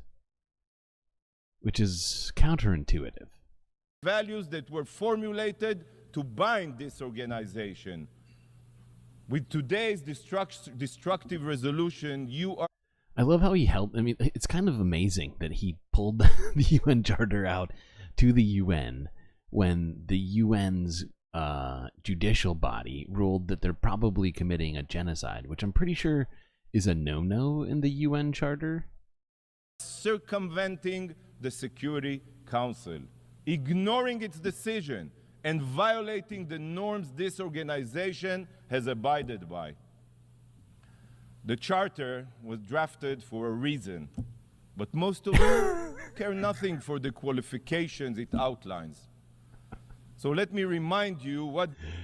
I feel like a lot of it had to do with keeping people from genociding and war criming people. What is that something you glossed over, or? Charter says about admitting new UN membership. Oh, that's what he's upset about, right? Because membership in the United Nations is open to all other peace-loving states which accept the obligations contained in the present charter, peace-loving. Number two, the admission of any such state to membership in the United Nations will be affected by a decision of the General Assembly upon the recommendation of the Security Council. With today's vote, you are not only bypassing the Security Council in violation of the Charter, this dude is but you are completely divorced from reality. Bastardizing the meaning of peace-loving. You know that the Palestinians are the exact opposite of peace-loving. You know this. Since they rejected the UN partition plan... Oh my god, this guy's such an idiot. Hold on. We're just going to skip this forward a little bit.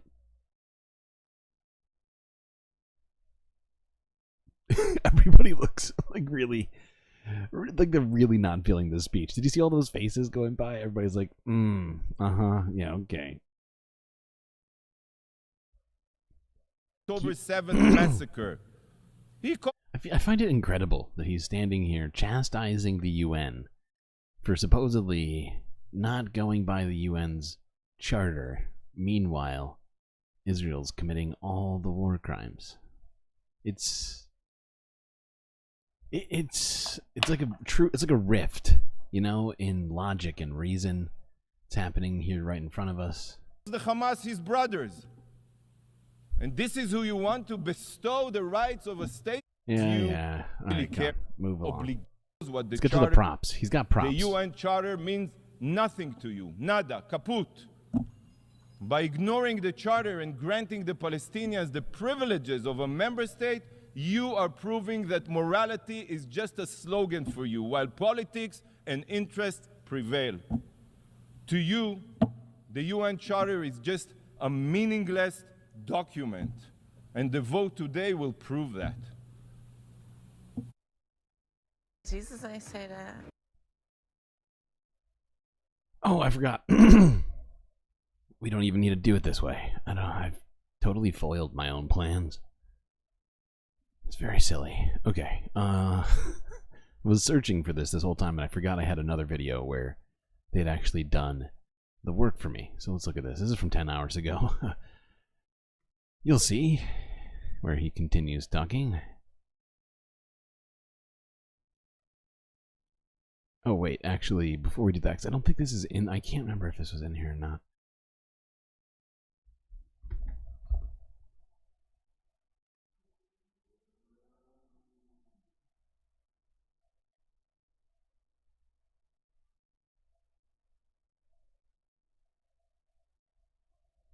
Has gone on far too long.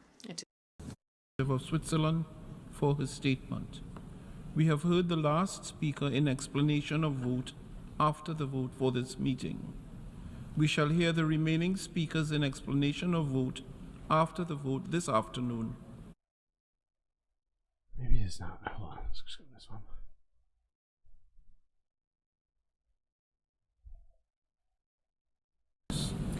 The General Assembly is now voting on draft resolution A/ES10/L30/Revision 1, entitled Admission of New Members to the United Nations. Will all delegations confirm that their votes are accurately reflected on the screen? The voting has been completed.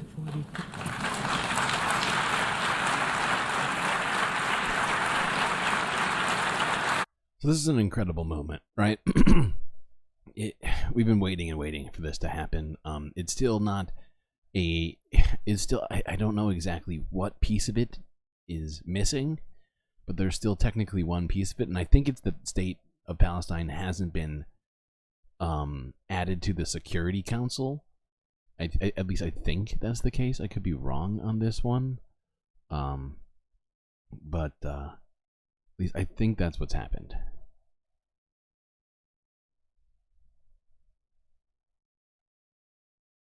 Why is Top Chat the default? Because YouTube hates everyone in chat. This week, only this week, Israel commemorated Yom Okay, so now let's watch this. So here he's going to show us. He's got some props here for us to demonstrate what just happened. Sacred week that this shameless body has chosen to reward modern day Nazis with rights and privileges. I need like a... Like, this dude is projecting so hard right now. Nazis with modern day privileges and rights. Okay. As Israelis mourn the Jewish babies burned in the crematoria, you here at the UN usher in the collaborators of the Israeli babies burned on October 7th. Do you know who controls Gaza? Israel. You probably have forgotten because in all of your resolutions here since October 7th, you have failed to even call them out by name. At the time where the world was calling to flood Gaza with humanitarian aid and calling for a ceasefire, Israel imposed a drought. Its plan has not changed: destroy and displace.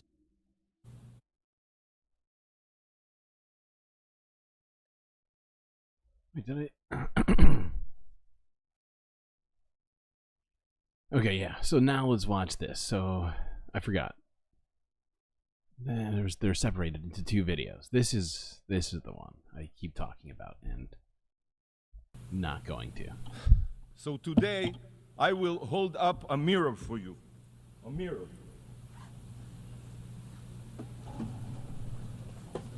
This is your mirror. It's not a mirror. So that you can see exactly what you are inflicting upon the UN Charter with this destructive vote. This is...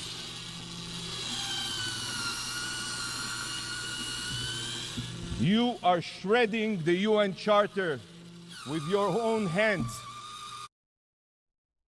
I'm sorry.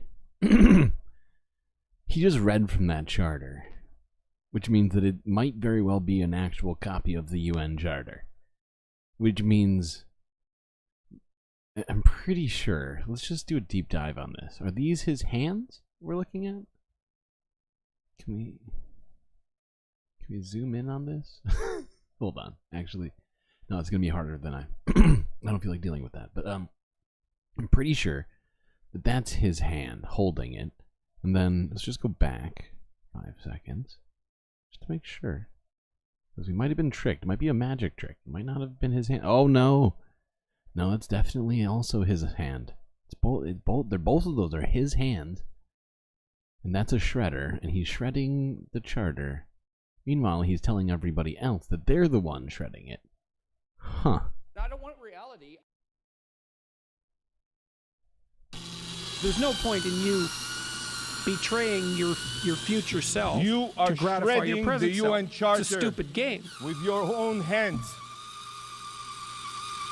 Yes, yes, that's what you're doing. This dude is such an idiot. Oh my god. That is such a tone-deaf move. This is, and I mean, that's amongst some of the most tone-deaf moves we've ever documented in history. But my God, that's competing for top tone-deaf moves.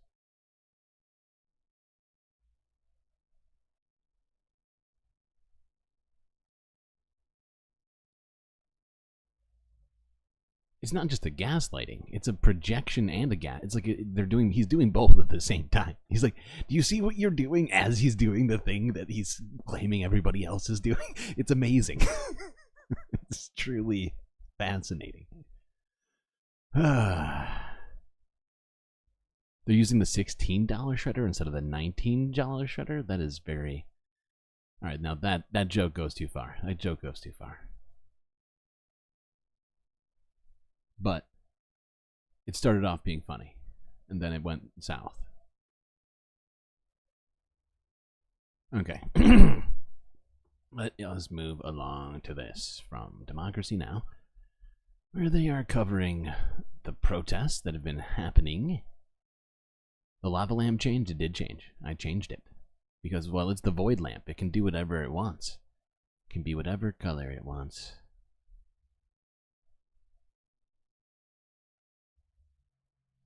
Okay, this is from 12 hours ago, where 12 people were arrested outside of New York City's New School as first faculty-led Gaza solidarity encampment continues. You're saying the joke was it was ironical? Okay. Okay, that's fair.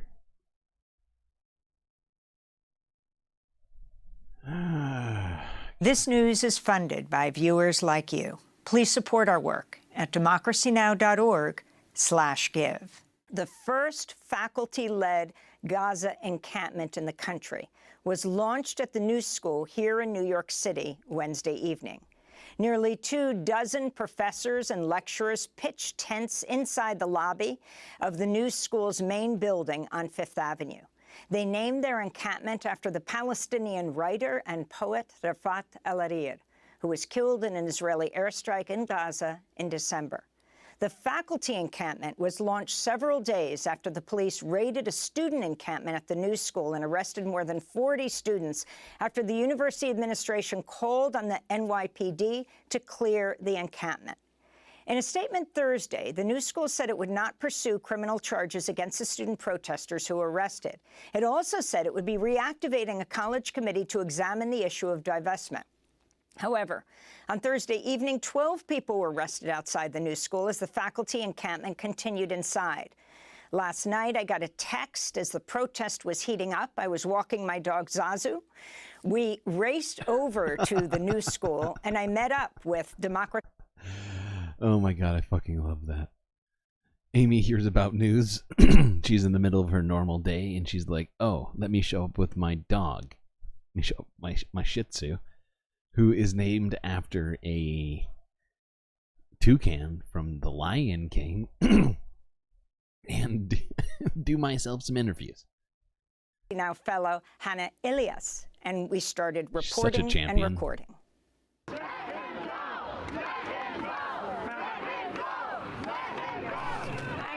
Of Democracy Now! We're standing in front of the New School.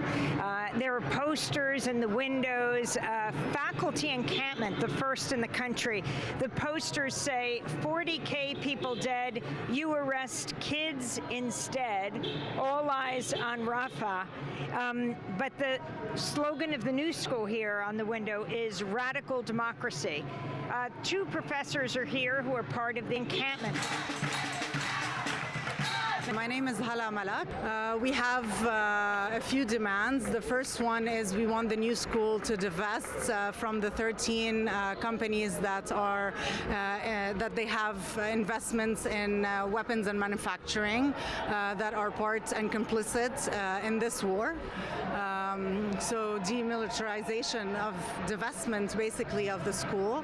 Our second demand is that we would like all. So you can see the demands right here. Divestment, boycott, drop charges, no cops on campus, and stipulate to a new student union election, it would appear. Those all seem pretty reasonable, gotta say.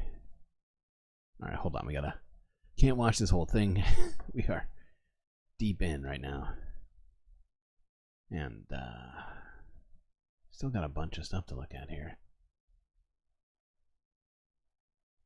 An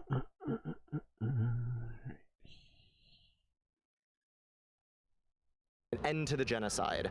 And for us as faculty, for the state violence that our students were subjected to and traumatized because of, we could not stand on the sidelines any longer. We knew we had to step up. Many faculty across the country have risked so much, and what we're doing here is calling for all faculty across the country to step up, to risk more, and to escalate, because we have to get all war profiteers out of our universities. My name is Clara Mattei. I'm an associate professor of economics at the NSSR.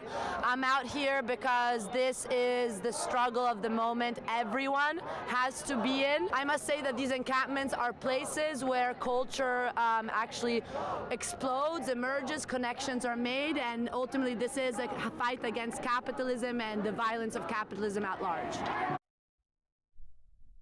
Boom. Killed it. Arguably the greatest work of nonfiction of the 20th century. Alright, there's more to this. Amy was all over the place here, getting interviews from a bunch of people. In the middle of her walk with her dog. I assumed that the dog was literally... it appeared that she was just carrying around a dog and a microphone through the protest, which is just amazing. Amy Goodman, you're our hero.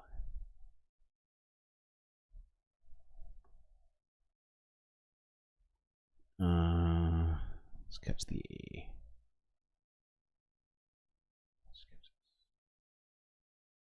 Actually, no, let's move on. There's more to look at. But there were multiple arrests that happened at this protest, which were completely unnecessary. Once again, let's look at this from the AP from 12 hours ago, as there was also a protest happening at MIT as well, where police cleared out that encampment earlier today.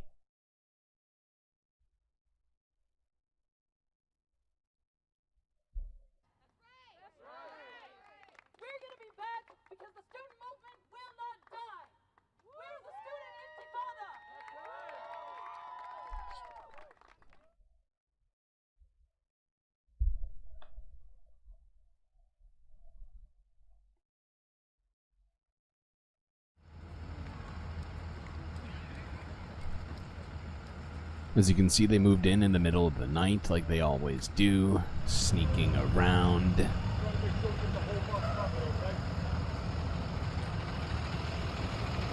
Committing crimes against citizens.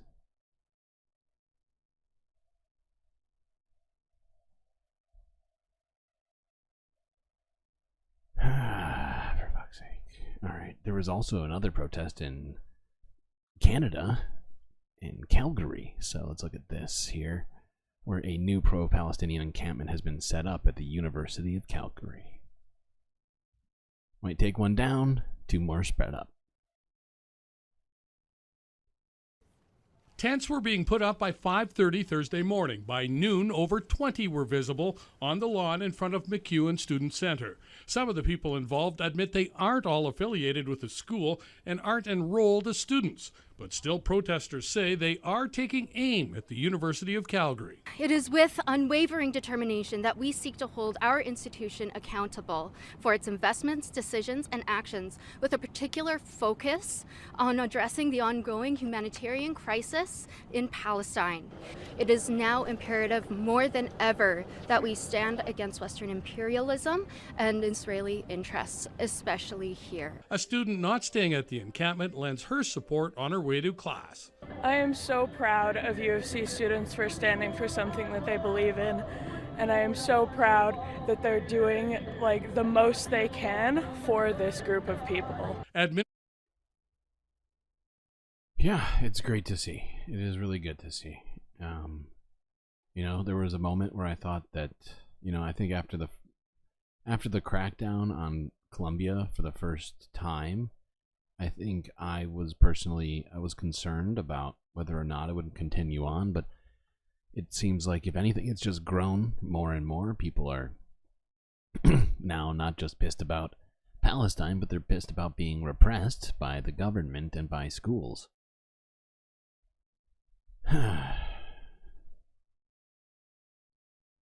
Okay. So we got another Democracy Now! Report here to wrap up the discussion of the protests. And this one is pretty tough. So, yeah, this is from 13 hours ago. According to hunger striking Princeton students who are vowing to fast until divestment demands are met, they are claiming to feel unheard. Hunger strike. This news is funded by viewers like you. Please support our work at democracynow.org/give. This is Democracy Now!, democracynow.org, The War and Peace Report. I'm Amy Goodman. At Princeton University, over a dozen students have been on hunger strike for the past week as part of a Gaza Solidarity encampment on campus protesting Israel's war on Gaza and calling on Princeton to disclose and divest from companies with ties to Israel, among other demands. 10 faculty members are reportedly joining the students' hunger strike today. In addition to divestment, the hunger strikers are also calling for all charges to be dropped against a number of students arrested on campus in late April as part of the encampment. For more, we go to Princeton, where we're joined by one of the students who've been on a zero-calorie hunger strike for the past 7 days. Arik Hassan is a graduating senior at Princeton, majoring in electrical and computer engineering. We want to thank you so much for being with us. Can you start off by talking about why you went on this fast? Certainly. So, in case you didn't hear it, this dude hasn't eaten a single thing for 7 days. Well, the university has refused to respond to our demands. We have engaged in various other forms of sort of trying to engage with the administration to divest from its investments in Israel, and they have refused to respond to our demands, ignored us, and we feel unheard at every step of the way. So therefore, we resorted to a hunger strike. A hunger strike, in particular, as the medium for this sort of means of pressuring the administration, was chosen because it is in solidarity with sort of the history of Palestinian political prisoners since 1968. They have used hunger strikes, freshwater and saltwater hunger strikes, as means of protest, and so it is essentially yes, our sort of, we're tapping into this long-standing tradition with both Palestinian political prisoners and also in the Irish and Indian liberation movements. There is sort of a long history of hunger strikes that we're also tapping into here. And can you talk about the response? I also understand. It's fucking incredible.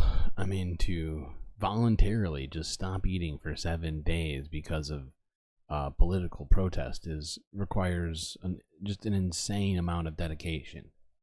I mean,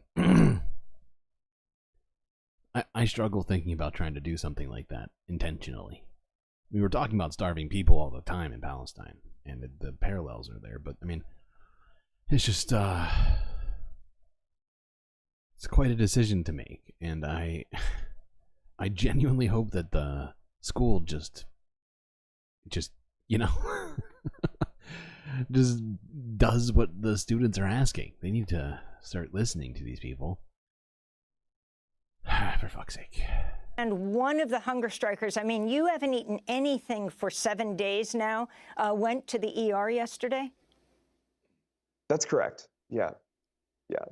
And how long do you plan to carry this out? Talk about the demands and Princeton's response. Sure. So our demands are very simple. One is we just want a meeting with the university to discuss disclosure, dissociation, and divestment from Israel. And 2 is complete amnesty for our peers who have been unjustly criminalized, barred from campus, and evicted after the sit-in at Clio Hall. Those are our demands. And sorry, what was the second half of your question? What has been the university's response? This poor guy. That's one of the things that goes pretty quickly is like retention of like information when you're literally starving. Right. So essentially, you know, we've been able to have some meetings with the university, but they've been completely sort of, they haven't budged at all. They keep sort of citing processes that we can use in order to meet our demands. But the issue is that these processes take sort of on the order of months to years in order to actually realize any change. In addition to potentially just being administrative loopholes, like administrative sort of blocks to actual progress. And of course, you know, the timescale of these processes are completely disregarding the urgency of the crisis in Rafah, in Gaza, and in Palestine in general. And it just shows disregard for the lives in Palestine that are being lost right now. Can you talk? Oh boy, this is difficult to watch. And not because it's, you know, it's so hard to see this guy going through this right now. And putting in so much fucking effort and just being completely ignored by the administration. Multiple administrations, actually, not just their school, right? It's not just Princeton, it's also the Biden administration currently, who said, Biden himself said directly to the cameras like earlier this week that the protests meant nothing to him and did not change his opinion on his foreign policy in any way. Alright, hold on 1 second. I'll be right back. I just gotta use the space bathroom real quick.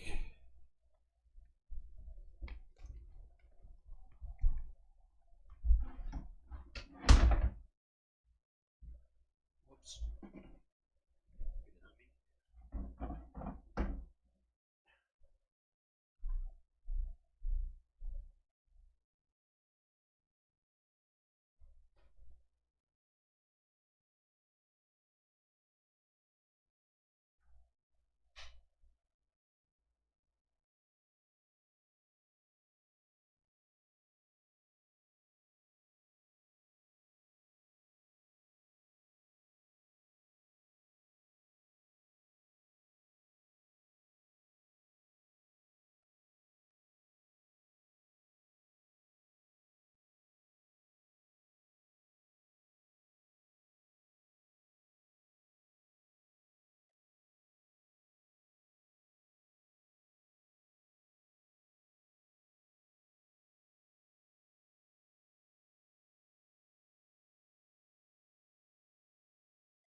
Okay, I'm back. Sorry about that, chat.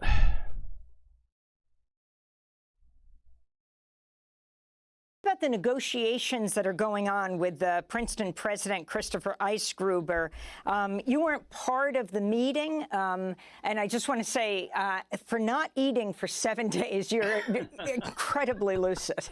Yeah, I was going to say the same thing. Yeah, so he's recalling quite a great deal of information for this interview while under pressure. I mean, at least you would think. If I was talking to Amy Goodman live, I'd have a little bit of an anxiety situation happening inside me.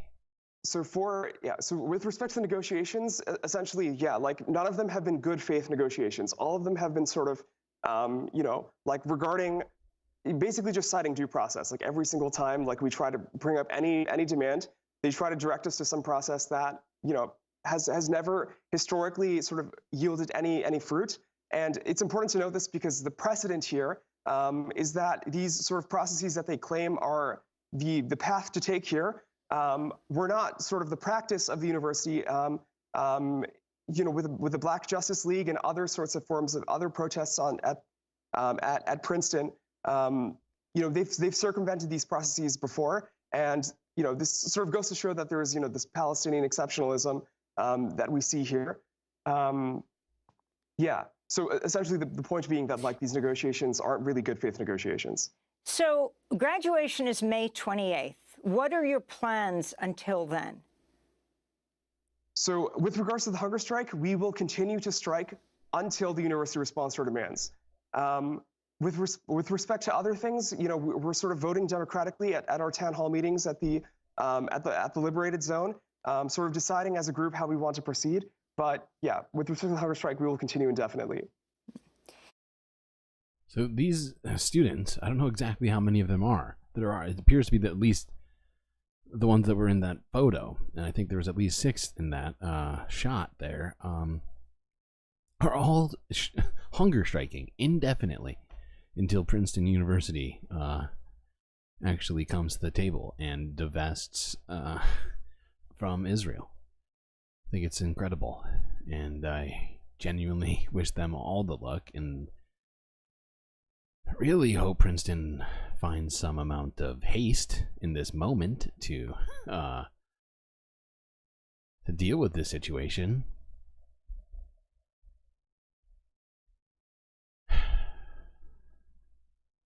It's really an incredible act of protest, though, if you ask me. All right, let's look at this. We talked about this yesterday, but a statement has been made regarding the attack on the UNRWA headquarters in East Jerusalem. I'm sorry, in occupied East Jerusalem. And let's look at this, because yesterday we just saw some footage of the aftermath of the attack. They have, in fact, now closed their headquarters, so UNRWA is now completely out of both Palestine and Israel. Anyways, let's look at this. It's from 12 hours ago.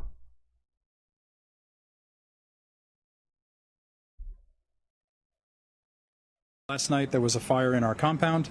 Some locals started that fire. We have them on CCTV.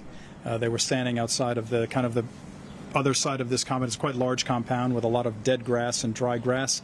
They started that fire, which expanded about 70 meters of dry brush. I put the fire out myself.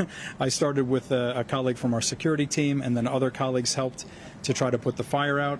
The fire department came a few minutes later. They had one truck with one fireman who was on the roof of the truck kind of putting out the fire. I wish they had done more.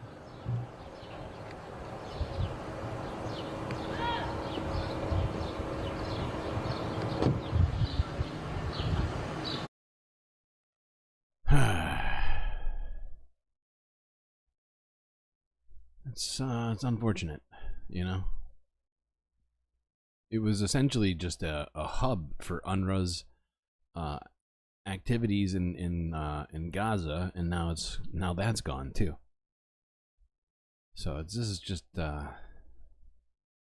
another in a long string of attacks on aid workers in Israel and in Palestine, and it's probably not going to be the last, if you ask me, and that is said with a great deal of reticence and discomfort, but it considering everything we've seen, I struggle to say anything different than that. Sadly. Fucking sadly. Okay, let's move on to this report, which I was not expecting to come out of CNN. This was something else for them to go from what they've been doing for the last 6 months to this. This is from 16 hours ago, where according to them, And according to Israeli whistleblowers, abuse of Palestinians in shadowy detention centers is commonplace.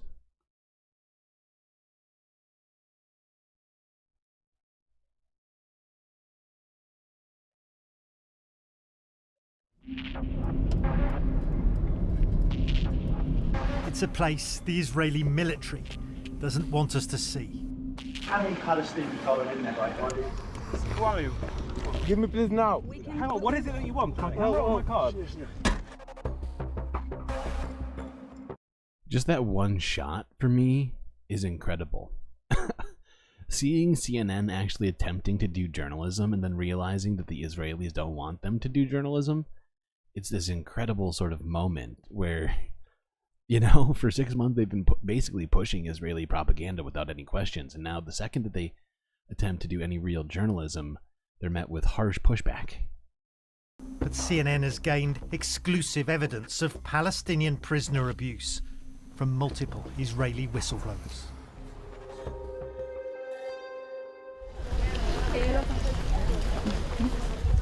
At the Sedi Taman facility in southern Israel, we joined human rights activists amid growing public concern for the detainees being held inside. This is a protest by Israeli citizens outside a detention centre close to Gaza, where we know hundreds of Palestinians have been held. You can see it's a closed military facility. It's behind a barbed wire fence. We're not permitted access. And there's hostility from passers-by. We just had somebody drive past in a car and they shouted out to us in Hebrew, "You're defending murderers." No. You're defending, what do you, no, how do you no. answer that? We're defending basic human rights. And eyewitnesses are now speaking out. Away from the military facility, near the beaches of Tel Aviv, one young Israeli army reservist agreed to speak about scores of detainees at Sedi Taman. He says are kept in cages or pens, constantly shackled and blindfolded. Kept in cages and pens? Blindfolded and shackled? That's how you treat animals? I don't know if you're a sadist. This shit is beyond like, is it? Wow. Just disgusting. For weeks on end. We've hidden his identity and voice to shield him from prosecution. We were told they are not allowed to move and must sit upright. They're not allowed to talk or peek under their blindfolds. And what happened if they did do that? This is some like next level Abu Ghraib shit right here. What kind of punishments were meted out? We were allowed to pick out problematic people and punish them, having them stand with their hands above their heads for an unlimited time. You know, like it's like Guantanamo level sort of shit. If they didn't keep their hands up, we could zip tie them to the fence. The Israeli military says detainees are handcuffed based on their risk level and health status. But the account tallies with photographic evidence obtained by CNN of Palestinian detainees inside Sedi Taman. And with hand and wrist injuries shown to CNN by dozens of Palestinians released back into Gaza. I was just trying to find a historical comparison. I'm sorry if it didn't. I'm sorry if it's not a one-to-one. I do see and I understand your objections. I was zip-tied and blindfolded, says this former detainee, and tortured in a way I never imagined. One source telling us the restraints were so tight they had to amputate a man's hand. The view that I've heard expressed is that, you know, how do you think Israeli hostages are treated by Hamas? This sentiment was voiced in the facility, but I think that if Hamas is so abominable, which I agree with, then why use Hamas as a bar? It's a descent into dehumanization. Okay, that's where we're gonna... Actually, do we stop? Do I want to stop? You know, we might keep watching this one, but the thing is I just want to stop it just to talk about that sentiment. What that soldier said. Or perhaps he was just a prison guard, I'm not sure. I assume he's a soldier, as everyone in Israel, aside from ultra-Orthodox objectors, are in the IDF. What he said is honestly very prescient and unexpectedly so, right? Think about that. I mean, the fact is this this sort of logical fallacy of a situation that we've been in, right? Where Israel's claiming to be a democracy, meanwhile using Hamas as their bar for how to wage war. And it's antithetical to everything they're claiming to stand for, right? And I've heard all sorts of different ways to put these things, but I just found that specific description of it really sort of stuck in my head. I was like, Jesus, yeah, for fuck's sake. Why have we, I mean, not that we've been accepting it, but like, it's been constantly said, oh, but Hamas does this. But you can't continue to compare yourself to people that you claim to be, all sorts of fucking horrific things that I'm not even going to say here on this stream.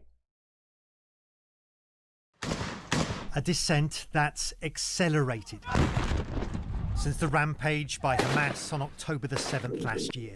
The killing and abduction to Gaza of hundreds of Israelis provoked outrage and a brutal response.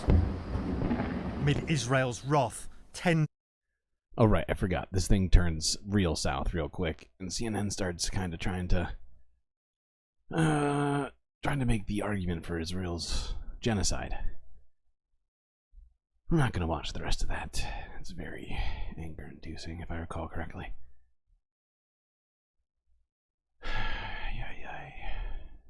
First half was decent journalism.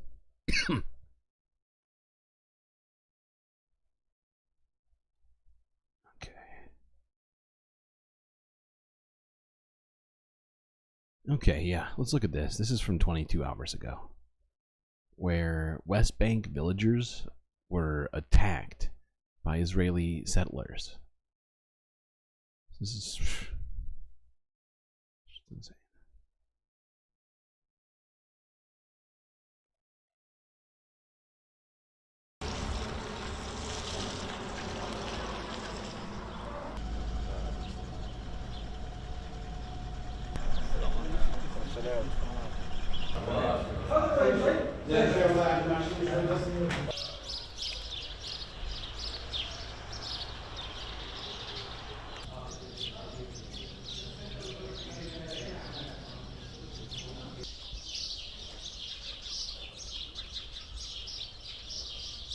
So as you can see, they burnt a bunch of vehicles over here in the West Bank and attacked a bunch of citizens. Well, citizens as well, Palestinians. Citizens of what?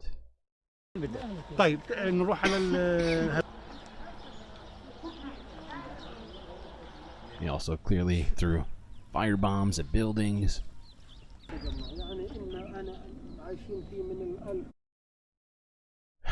And as we know, the settlers are backed up by the IDF and the military police in Israel with basically whatever the fuck they need at a moment's notice.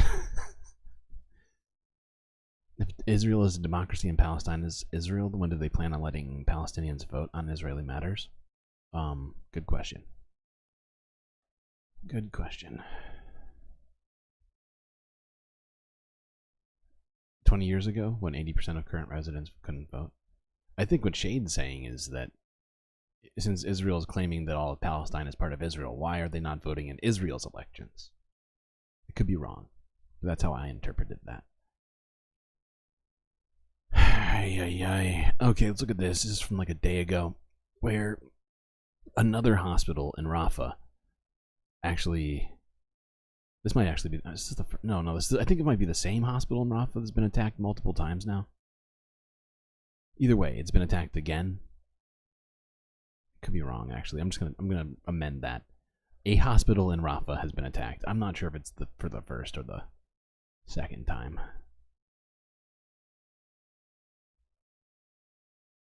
Doesn't actually say the name in this video.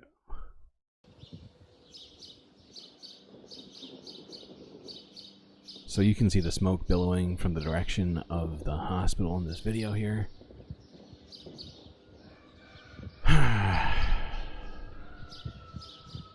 Why? Why are we at this point? We have been saying for months now on it, no, you know, just ad nauseum, just that we need to end this idea of an attack on Rafa. Now it's nearly in full gear, if you will. It's completely, the entire operation has begun. You know, and I feel like America's barely doing anything to even object to what's happening.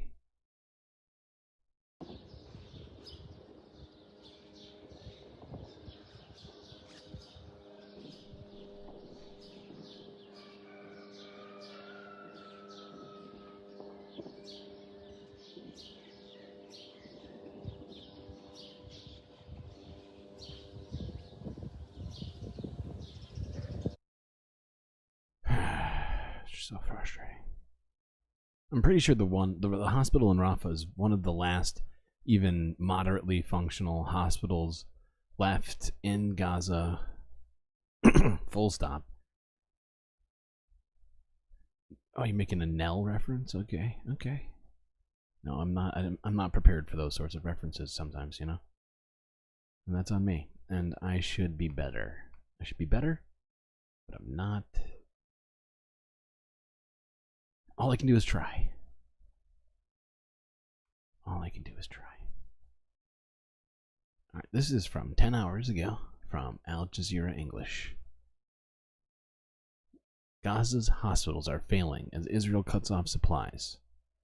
And according to according to a WHO official, it is a death sentence. At least I'm pretty sure that's who says it. I can't. Doesn't say it in the title. I'm pretty sure that's who says this. Oh, whoops.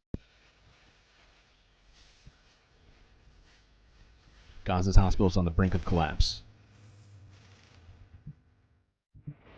Israel's closure of the Rafah border crossing has cut off supplies and put patients at risk of death due to lack of medicine, food, and fuel.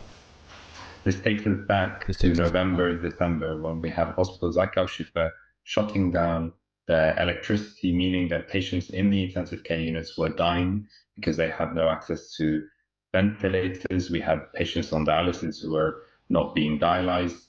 This is potentially catastrophic for the remaining patients that are in the intensive care units in these hospitals.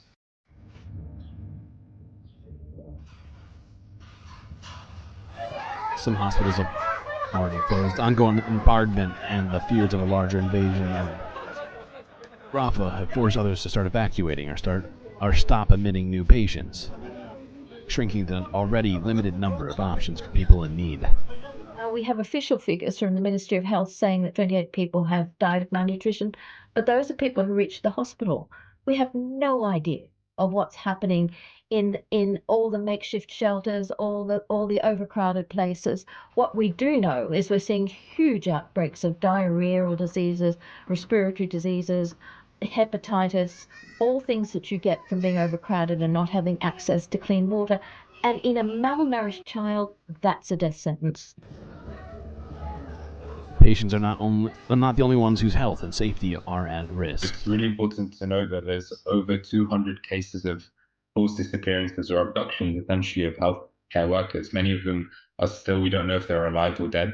The only assumption I can make is that these doctors are eyewitnesses to some of the injuries, some of the horrific war crimes, the atrocities that have been happening. When I speak to the doctors, the only explanation they can give is that they are being silenced. For humanity's sake, please, ceasefire now. Get the hostages back. Their families have suffered so much as well. There is such appalling suffering. We as humans must not let this continue. So yeah, I'm pretty sure it was the White House, the WHO official that said that it was a literal death sentence, the cutting off of supplies to people in Gaza.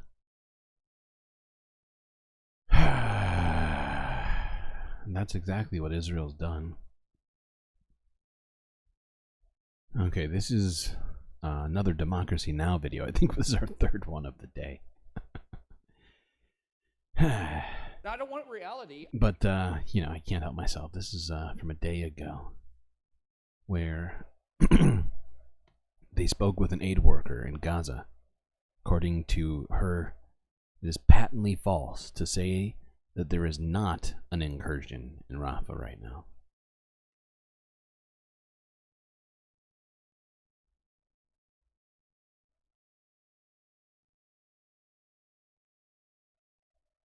This news is funded by viewers like you. Please support our work at democracynow.org/give. Tens of thousands of displaced Palestinians are fleeing Rafah as Israeli airstrikes and shelling hammer the eastern part of the city. Fuel, food, medicine and other supplies have been cut off following Israel's seizure and closure of the Rafah border crossing with Egypt. The main hospital in the area has also been shut down. The World Food Programme cannot reach its food warehouse near the Rafah crossing, and aid groups are warning they have only a few days of fuel remaining before humanitarian operations and all hospitals in Gaza begin to shut down. Since Monday, the UN estimates some 80,000 Palestinians have been displaced from Rafah, where over 1.4 million people have sought refuge. Families uprooted multiple times over the past 7 months have nowhere to go.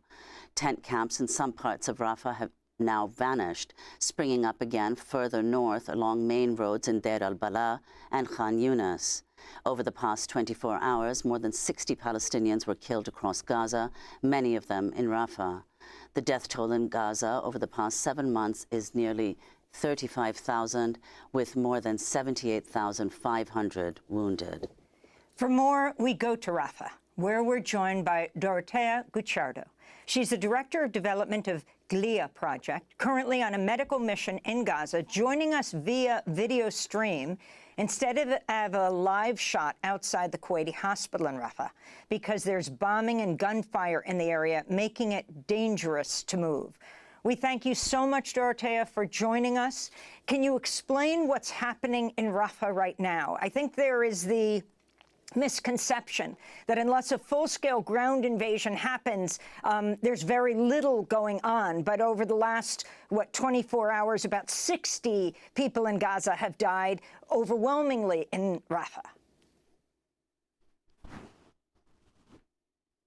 Hi, Amy. Thank you for having me. I'm sorry you cut out just a little bit there. The internet here is not so good.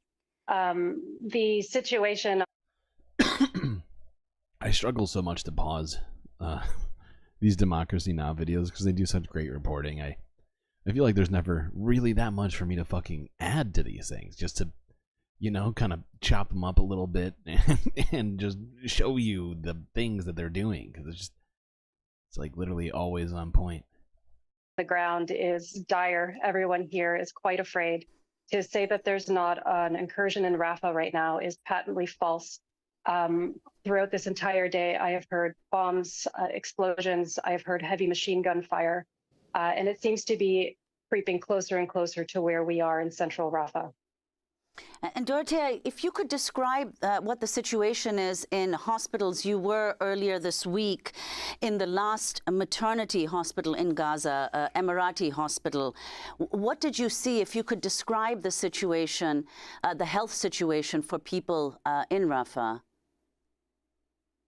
Yeah, the situation in the hospitals is tense. People are really anxious. Patients are worried about where they're going to be able to access healthcare, because as the incursion becomes closer and the threat of the Israeli army approaching the hospitals becomes more real, patients are afraid to go to the hospitals. Doctors themselves are... Is that a scarf? Yes, it is a scarf. It's a fancy scarf. It's not really meant to keep you warm. More, I think, like an accoutrement to your outfit, if you will. Dorotea Guicciardo has... aren't... Go ahead, Sorry. Dorotea. Occasionally you freeze, but just keep going. I mean, this is Okay. incredible that we're able to speak to you there. Right, thank you. The healthcare providers are afraid to come into work. They are moving their families from East Rafah to West Rafah to the coast.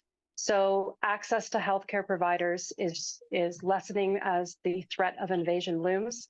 20 years of blockade in the Gaza Strip means that the healthcare sector was already low resource. This is exacerbated by this depraved war that Palestinians have been living through for the past 7 months.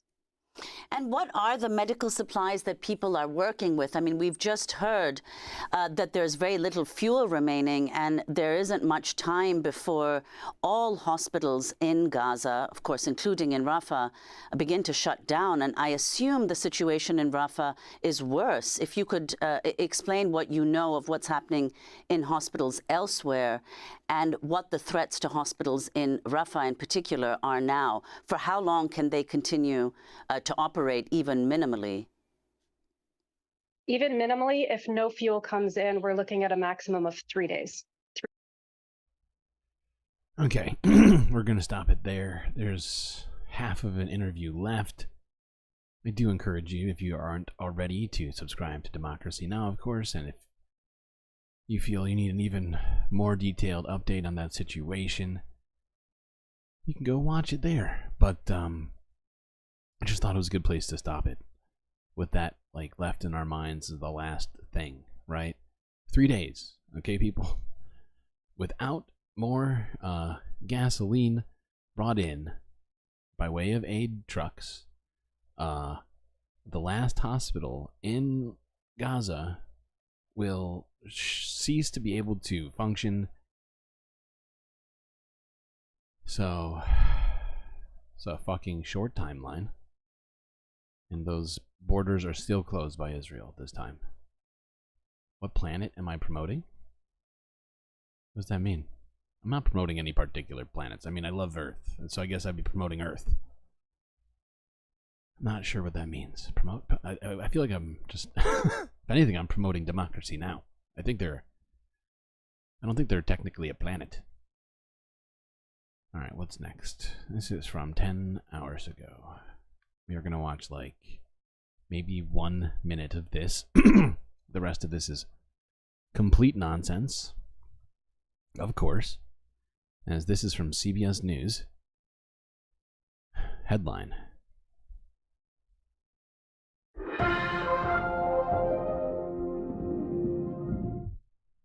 Netanyahu says Israel will stand alone after U.S. threatens to withhold weapons. What planet am I orbiting? Well, Earth, of course. I'm a big fan of Earth. I try and stay nearby. Otherwise, I wouldn't be able to pick up these broadcasts.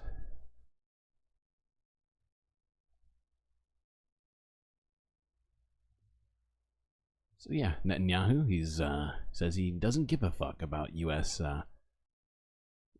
cutting off weapons in any way. They're gonna go it alone.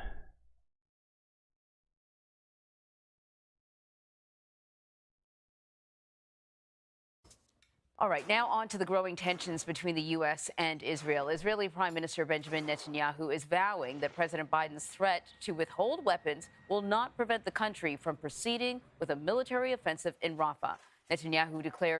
It looked weird for a second. Oh, the Earth looked weird? Well, sometimes, you know, the propulsion system that keeps us in orbit doesn't function properly, you know. Don't quite have enough funds to be able to solve everything on this homemade space station of mine, so sometimes gets a little wonky up here, but you know, still orbiting, thankfully. Fingers crossed, knock on wood. Israel would stand alone and fight with its, quote, fingernails if necessary. This comes as ceasefire talks appear to be at a standstill. Both Israeli and Hamas delegates left negotiations in Cairo yesterday with no deal. Meanwhile, today, the UN General Assembly is expected to vote on a Palestinian bid for full membership within the alliance. The Secretary of State, Antony Blinken, is expected to submit a report to Congress as soon as today on Israel's conduct in Gaza. According to Axios, the report is expected to be highly critical, but will stop short of concluding Israel violated international law. Well, let's watch this next video.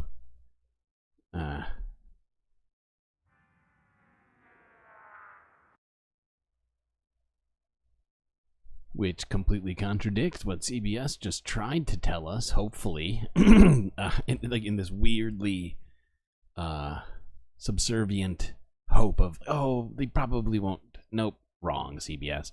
Breaking news from BBC News from 6 hours ago. Israel may have used U.S.-supplied weapons in breach of international law in Gaza. Whoopsies.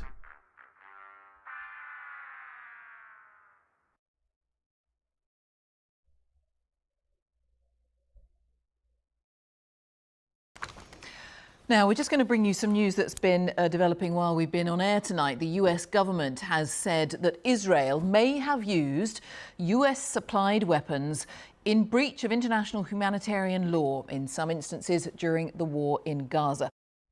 This is amazing because I think we all know that we have exactly 0% faith in self-investigations, and yet somehow, we've investigated ourselves and found we done fucked up. Consequences. These findings are in a review ordered by the White House. Let's find out more from our correspondent Tom Bateman in Washington. What more do we know, Tom? Jane, this has been a long-awaited report by the State Department here after, as you say, President Biden ordered a review of, in fact, 7 countries and the way in which they were using US-supplied weapons. Now, that had come, of course, under growing pressure on the president, particularly from human rights organizations and from parts of his Democratic base, to investigate and verify whether or not US weapons were being used in breach of international humanitarian law in Gaza. Now, such was the work that has gone into this. The State Department here missed its own deadline on this by 3 days, but we've had the report in the last 10 minutes. And the key line is this. It says it is reasonable to assess that weapons supplied by the United States have been used by Israeli security forces since October the 7th in instances inconsistent with international humanitarian law. Now, that is arguably the greatest work of nonfiction of the 20th century. Clearly a rebuke of Israel, but stops short of saying that that should then lead to any further withholding of US weapons, because it says it takes its assurances about dealing with and investigating these incidents as credible. So a very important line there. I think it signifies the way in which President Biden has been caught in a bind between parts of his base who want more weapons withheld from Israel and those who say that he is already not showing enough support to his key ally in the region.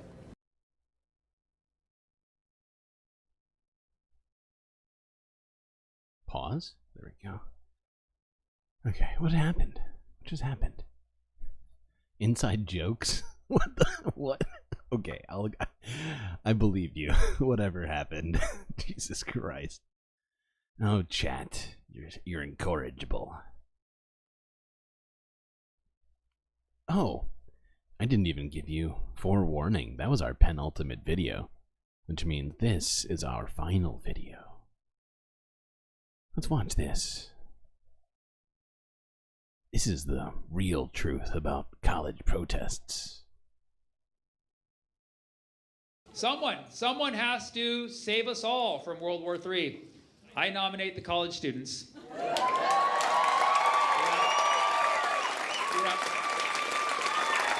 Yeah. I was having a conversation with an old classmate from high school because I forgot to make myself not searchable on Facebook. And he was like, Sammy, what do you think about these college protesters? I said, I think they're doing the right thing. They're standing up against genocide. They're standing up against war. Sure, there might be an occasional straggler who's not related to the movement. And just like usual, the media will hyper-focus on them. But the overwhelming, vast majority of these students, they are using their First Amendment right to protest for a good cause. Exactly. And I find that quite refreshing. It's a breath of fresh air. He's like, well, it's illegal. I'm like, then it's a line of cocaine. The most potent comes from Colombia. He's like, well, they're trespassing. I'm like, dude, if I pay $60K in tuition, I can sit in whatever bush I want. Do you understand me? If they are trespassing, then give them their money back. You know, the incorrigible means utterly corrupt. I mean, that's one of the definitions of it, but I'm also using it derisively. Hold on, let me look this shit up. Yeah. The definition of incorrigible: incapable of being corrected, amended, or reformed. Right? Like, I'm saying you're a silly bunch. You're unruly. Oh, you're out of control. But I'm kidding, right? Like, I'm using it derisively. Don't mean it seriously. Like, what did you think was going to happen? For years, you told these kids they had no future job. You told them they were useless, that they were addicted to social media, that they were going to end up being homeless. Well, now guess what? Living in tents in front of Harvard. That's what you get. You get what you wish for, okay? And this guy's like, well, they're just a bunch of woke kids using hate speech. I'm like, which one is it, all right? You can't be anti-woke and anti-free speech. That's like saying, I'm a morning person who hates breakfast. Like, no, that's your thing. Don't. He's like, well, they're anti-Semitic. I'm like, dude, these protests are mostly being organized by Arab and Jewish students. It's the most Semitic thing you've ever seen in your existence. Arabs are Semitic too. Did you know that? Didn't go to college? That's a double whammy of Semitism. Okay. Have you ever seen a Passover Seder with keffiyehs? Nah, bro. This is pro-Semitism. And he's like, yeah, well, they're un-American and they're terrorists. I was like, do you know why they're protesting? They're calling for their campuses to divest from Israel. He's like, what's a divest? I'm like, that might be the problem. But you just asked me, what is a divest? To divest is a form of boycott. Last I checked, boycotting, the most American you can do. It's actually how this country was founded. If the founding fathers had tents, they would be out there at the college campuses right now, fully supporting. Maybe 3/5 supporting some of them, but majority supporting. Yes, and they're not terrorists. They're not blowing themselves up with vests filled with explosives. This would be another form of divest. This is America, and these institutions, whether public or private, do have the right to support Israel. But then why are they going to be mad when other people are trying to settle on their land? Exactly. Are you against settling or are you for it, colleges? Make up your mind. But, of course, Biden had a solution for all this. Biden was like, we need to calm these protests down. I'm going to ban TikTok. Like, wow, you just sparked the whole revolution. Good job, Joe. The colleges are like, all right, guys, if you're not going to behave, fine. All your classes will be on Zoom. And they're like, yeah, dude. That's a great point. Right? Like, you don't want to start the revolution? Well, ban the one thing that keeps all the young people's attention. Or even just threaten banning it. Oh my god, hold on. We gotta go back 10 seconds. I was too busy laughing. Hey, fine. All your classes will be on Zoom. And they're like, yeah, dude. We won! Exactly. Yeah, they say the revolution will not be televised, but it will be on Zoom, apparently. Little Gazos are disgusting cesspools of anti-Semitic hate, full of pro-Hamas sympathizers, fanatics, and freaks. Hell no, to the no, no, no, hell to the no. College students are out there protesting. The government and media are talking so much smack about the college protesters. Calling the encampments Little Gazas. Little Gazos. Which is like a great restaurant name, for sure. That's, I'm definitely going to open up a Little Gaza. People are straight up calling them Hamas. It's like, bro, did you know in 1968, Columbia University students took one of their deans hostage? It's hilarious. It's a great point, too. Everybody remember that. In 1968. University students took one of their deans hostage. Remember that. That's a Hamas right there, right? These kids are doing light work, bro. And they're saying things like, oh, they're making students unsafe. Like, yeah, from the police that you called on them. Boom. You're worried about child safety, and then you call out the police to beat the shit out of your students? Yeah, your priorities are really in order. Just recently, the UCLA encampment was attacked. A mob of counter-protesters came in the middle of the night. They launched firecrackers, and they just started pulling down the barrier of the encampment. They started pulling kids out and literally assaulting them. To me, it was like, once this video circulates, it's going to be very, very clear. These kids are very peaceful, and they're literally getting attacked by outsiders. But there's people actually defending those aggressors, saying, no, they're defending themselves because these students are occupying the campus. And I'm like, Yeah, the parallels aren't lost on me either. you're saying that they have the right to resist? Congratulations, you are Hamas. Welcome to Little Gaza. Come for the joke, stay for the flatbread. I will support. Oh, hey, come to the student campus, please. I love that. It's so sweet. And it shows, can you raise it one more time? Everybody look at this. It shows not only the urgency of me needing to come there, but also the urgency of these kids needing to, like, more grammar classes, you know? Because it just shows, man, they need us. They need us right now. Amazing, thank you so much. Very sweet. The free speech censorship on Palestine is ridiculous, bro. You can't even say from the river to the sea. What if you're giving directions to someone on a boat? You see a guy stranded out on a lake in a little boat. You're like, hey man, what you're gonna want to do is you want to go from the river to the whoa. Don't say that. It's like, what? I was just gonna say from the river to the sea, his boat will be free. That's all I was gonna say. They're like, no, you're saying that once he gets out to the ocean, he's gonna sink out all the other boats. I'm like, this isn't Battleship, okay? I merely want the liberation of that particular boat. Mm-hmm. That's why I said it that way, and I didn't say L5. You know what I mean? You know who else does from the river to the sea? A baby salmon. Aww. Yeah. Every salmon is hatched upstream and has to swim all the way down to the sea. That's from the river to the sea is the tale of the liberation of a baby salmon. It's amazing, and he's so right. And I think we have to start celebrating the salmon, very, very seriously. You know,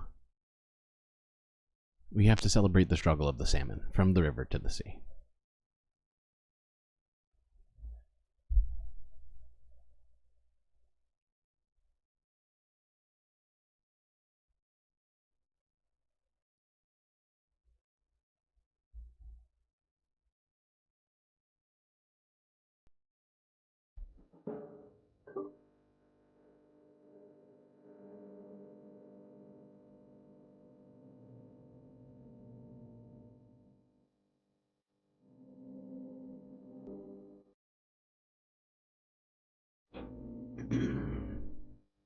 Well, looks like we made it through another one, chat. Thankfully, we had all of us together for it. Couldn't have done it without you folks. But I'm afraid that's it for me. Till I see you next. You stay classy, Galactic Stream Nation.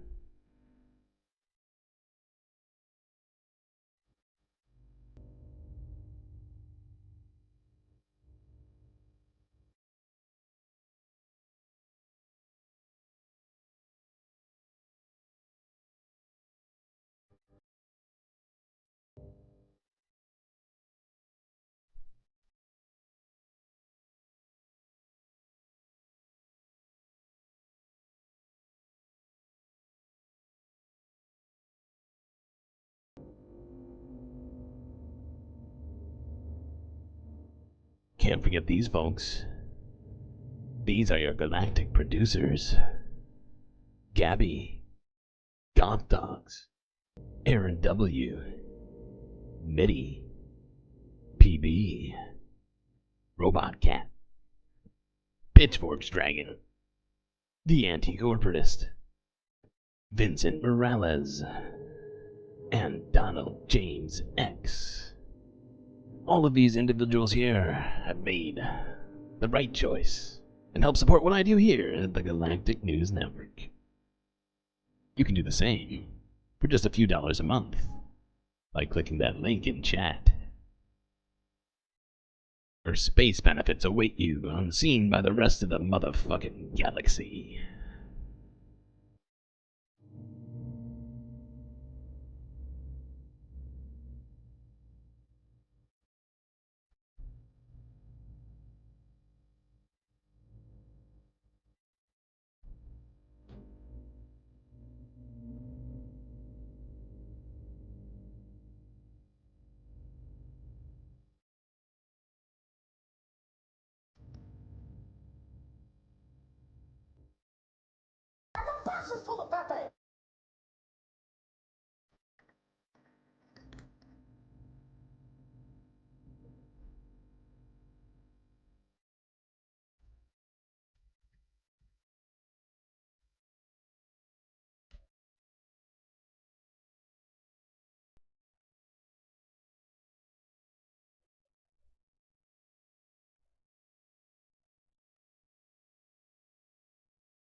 Should we celebrate salmon by not eating them for a little bit? Because they're dying of deliciousness. Well, I suppose we could celebrate them, this way.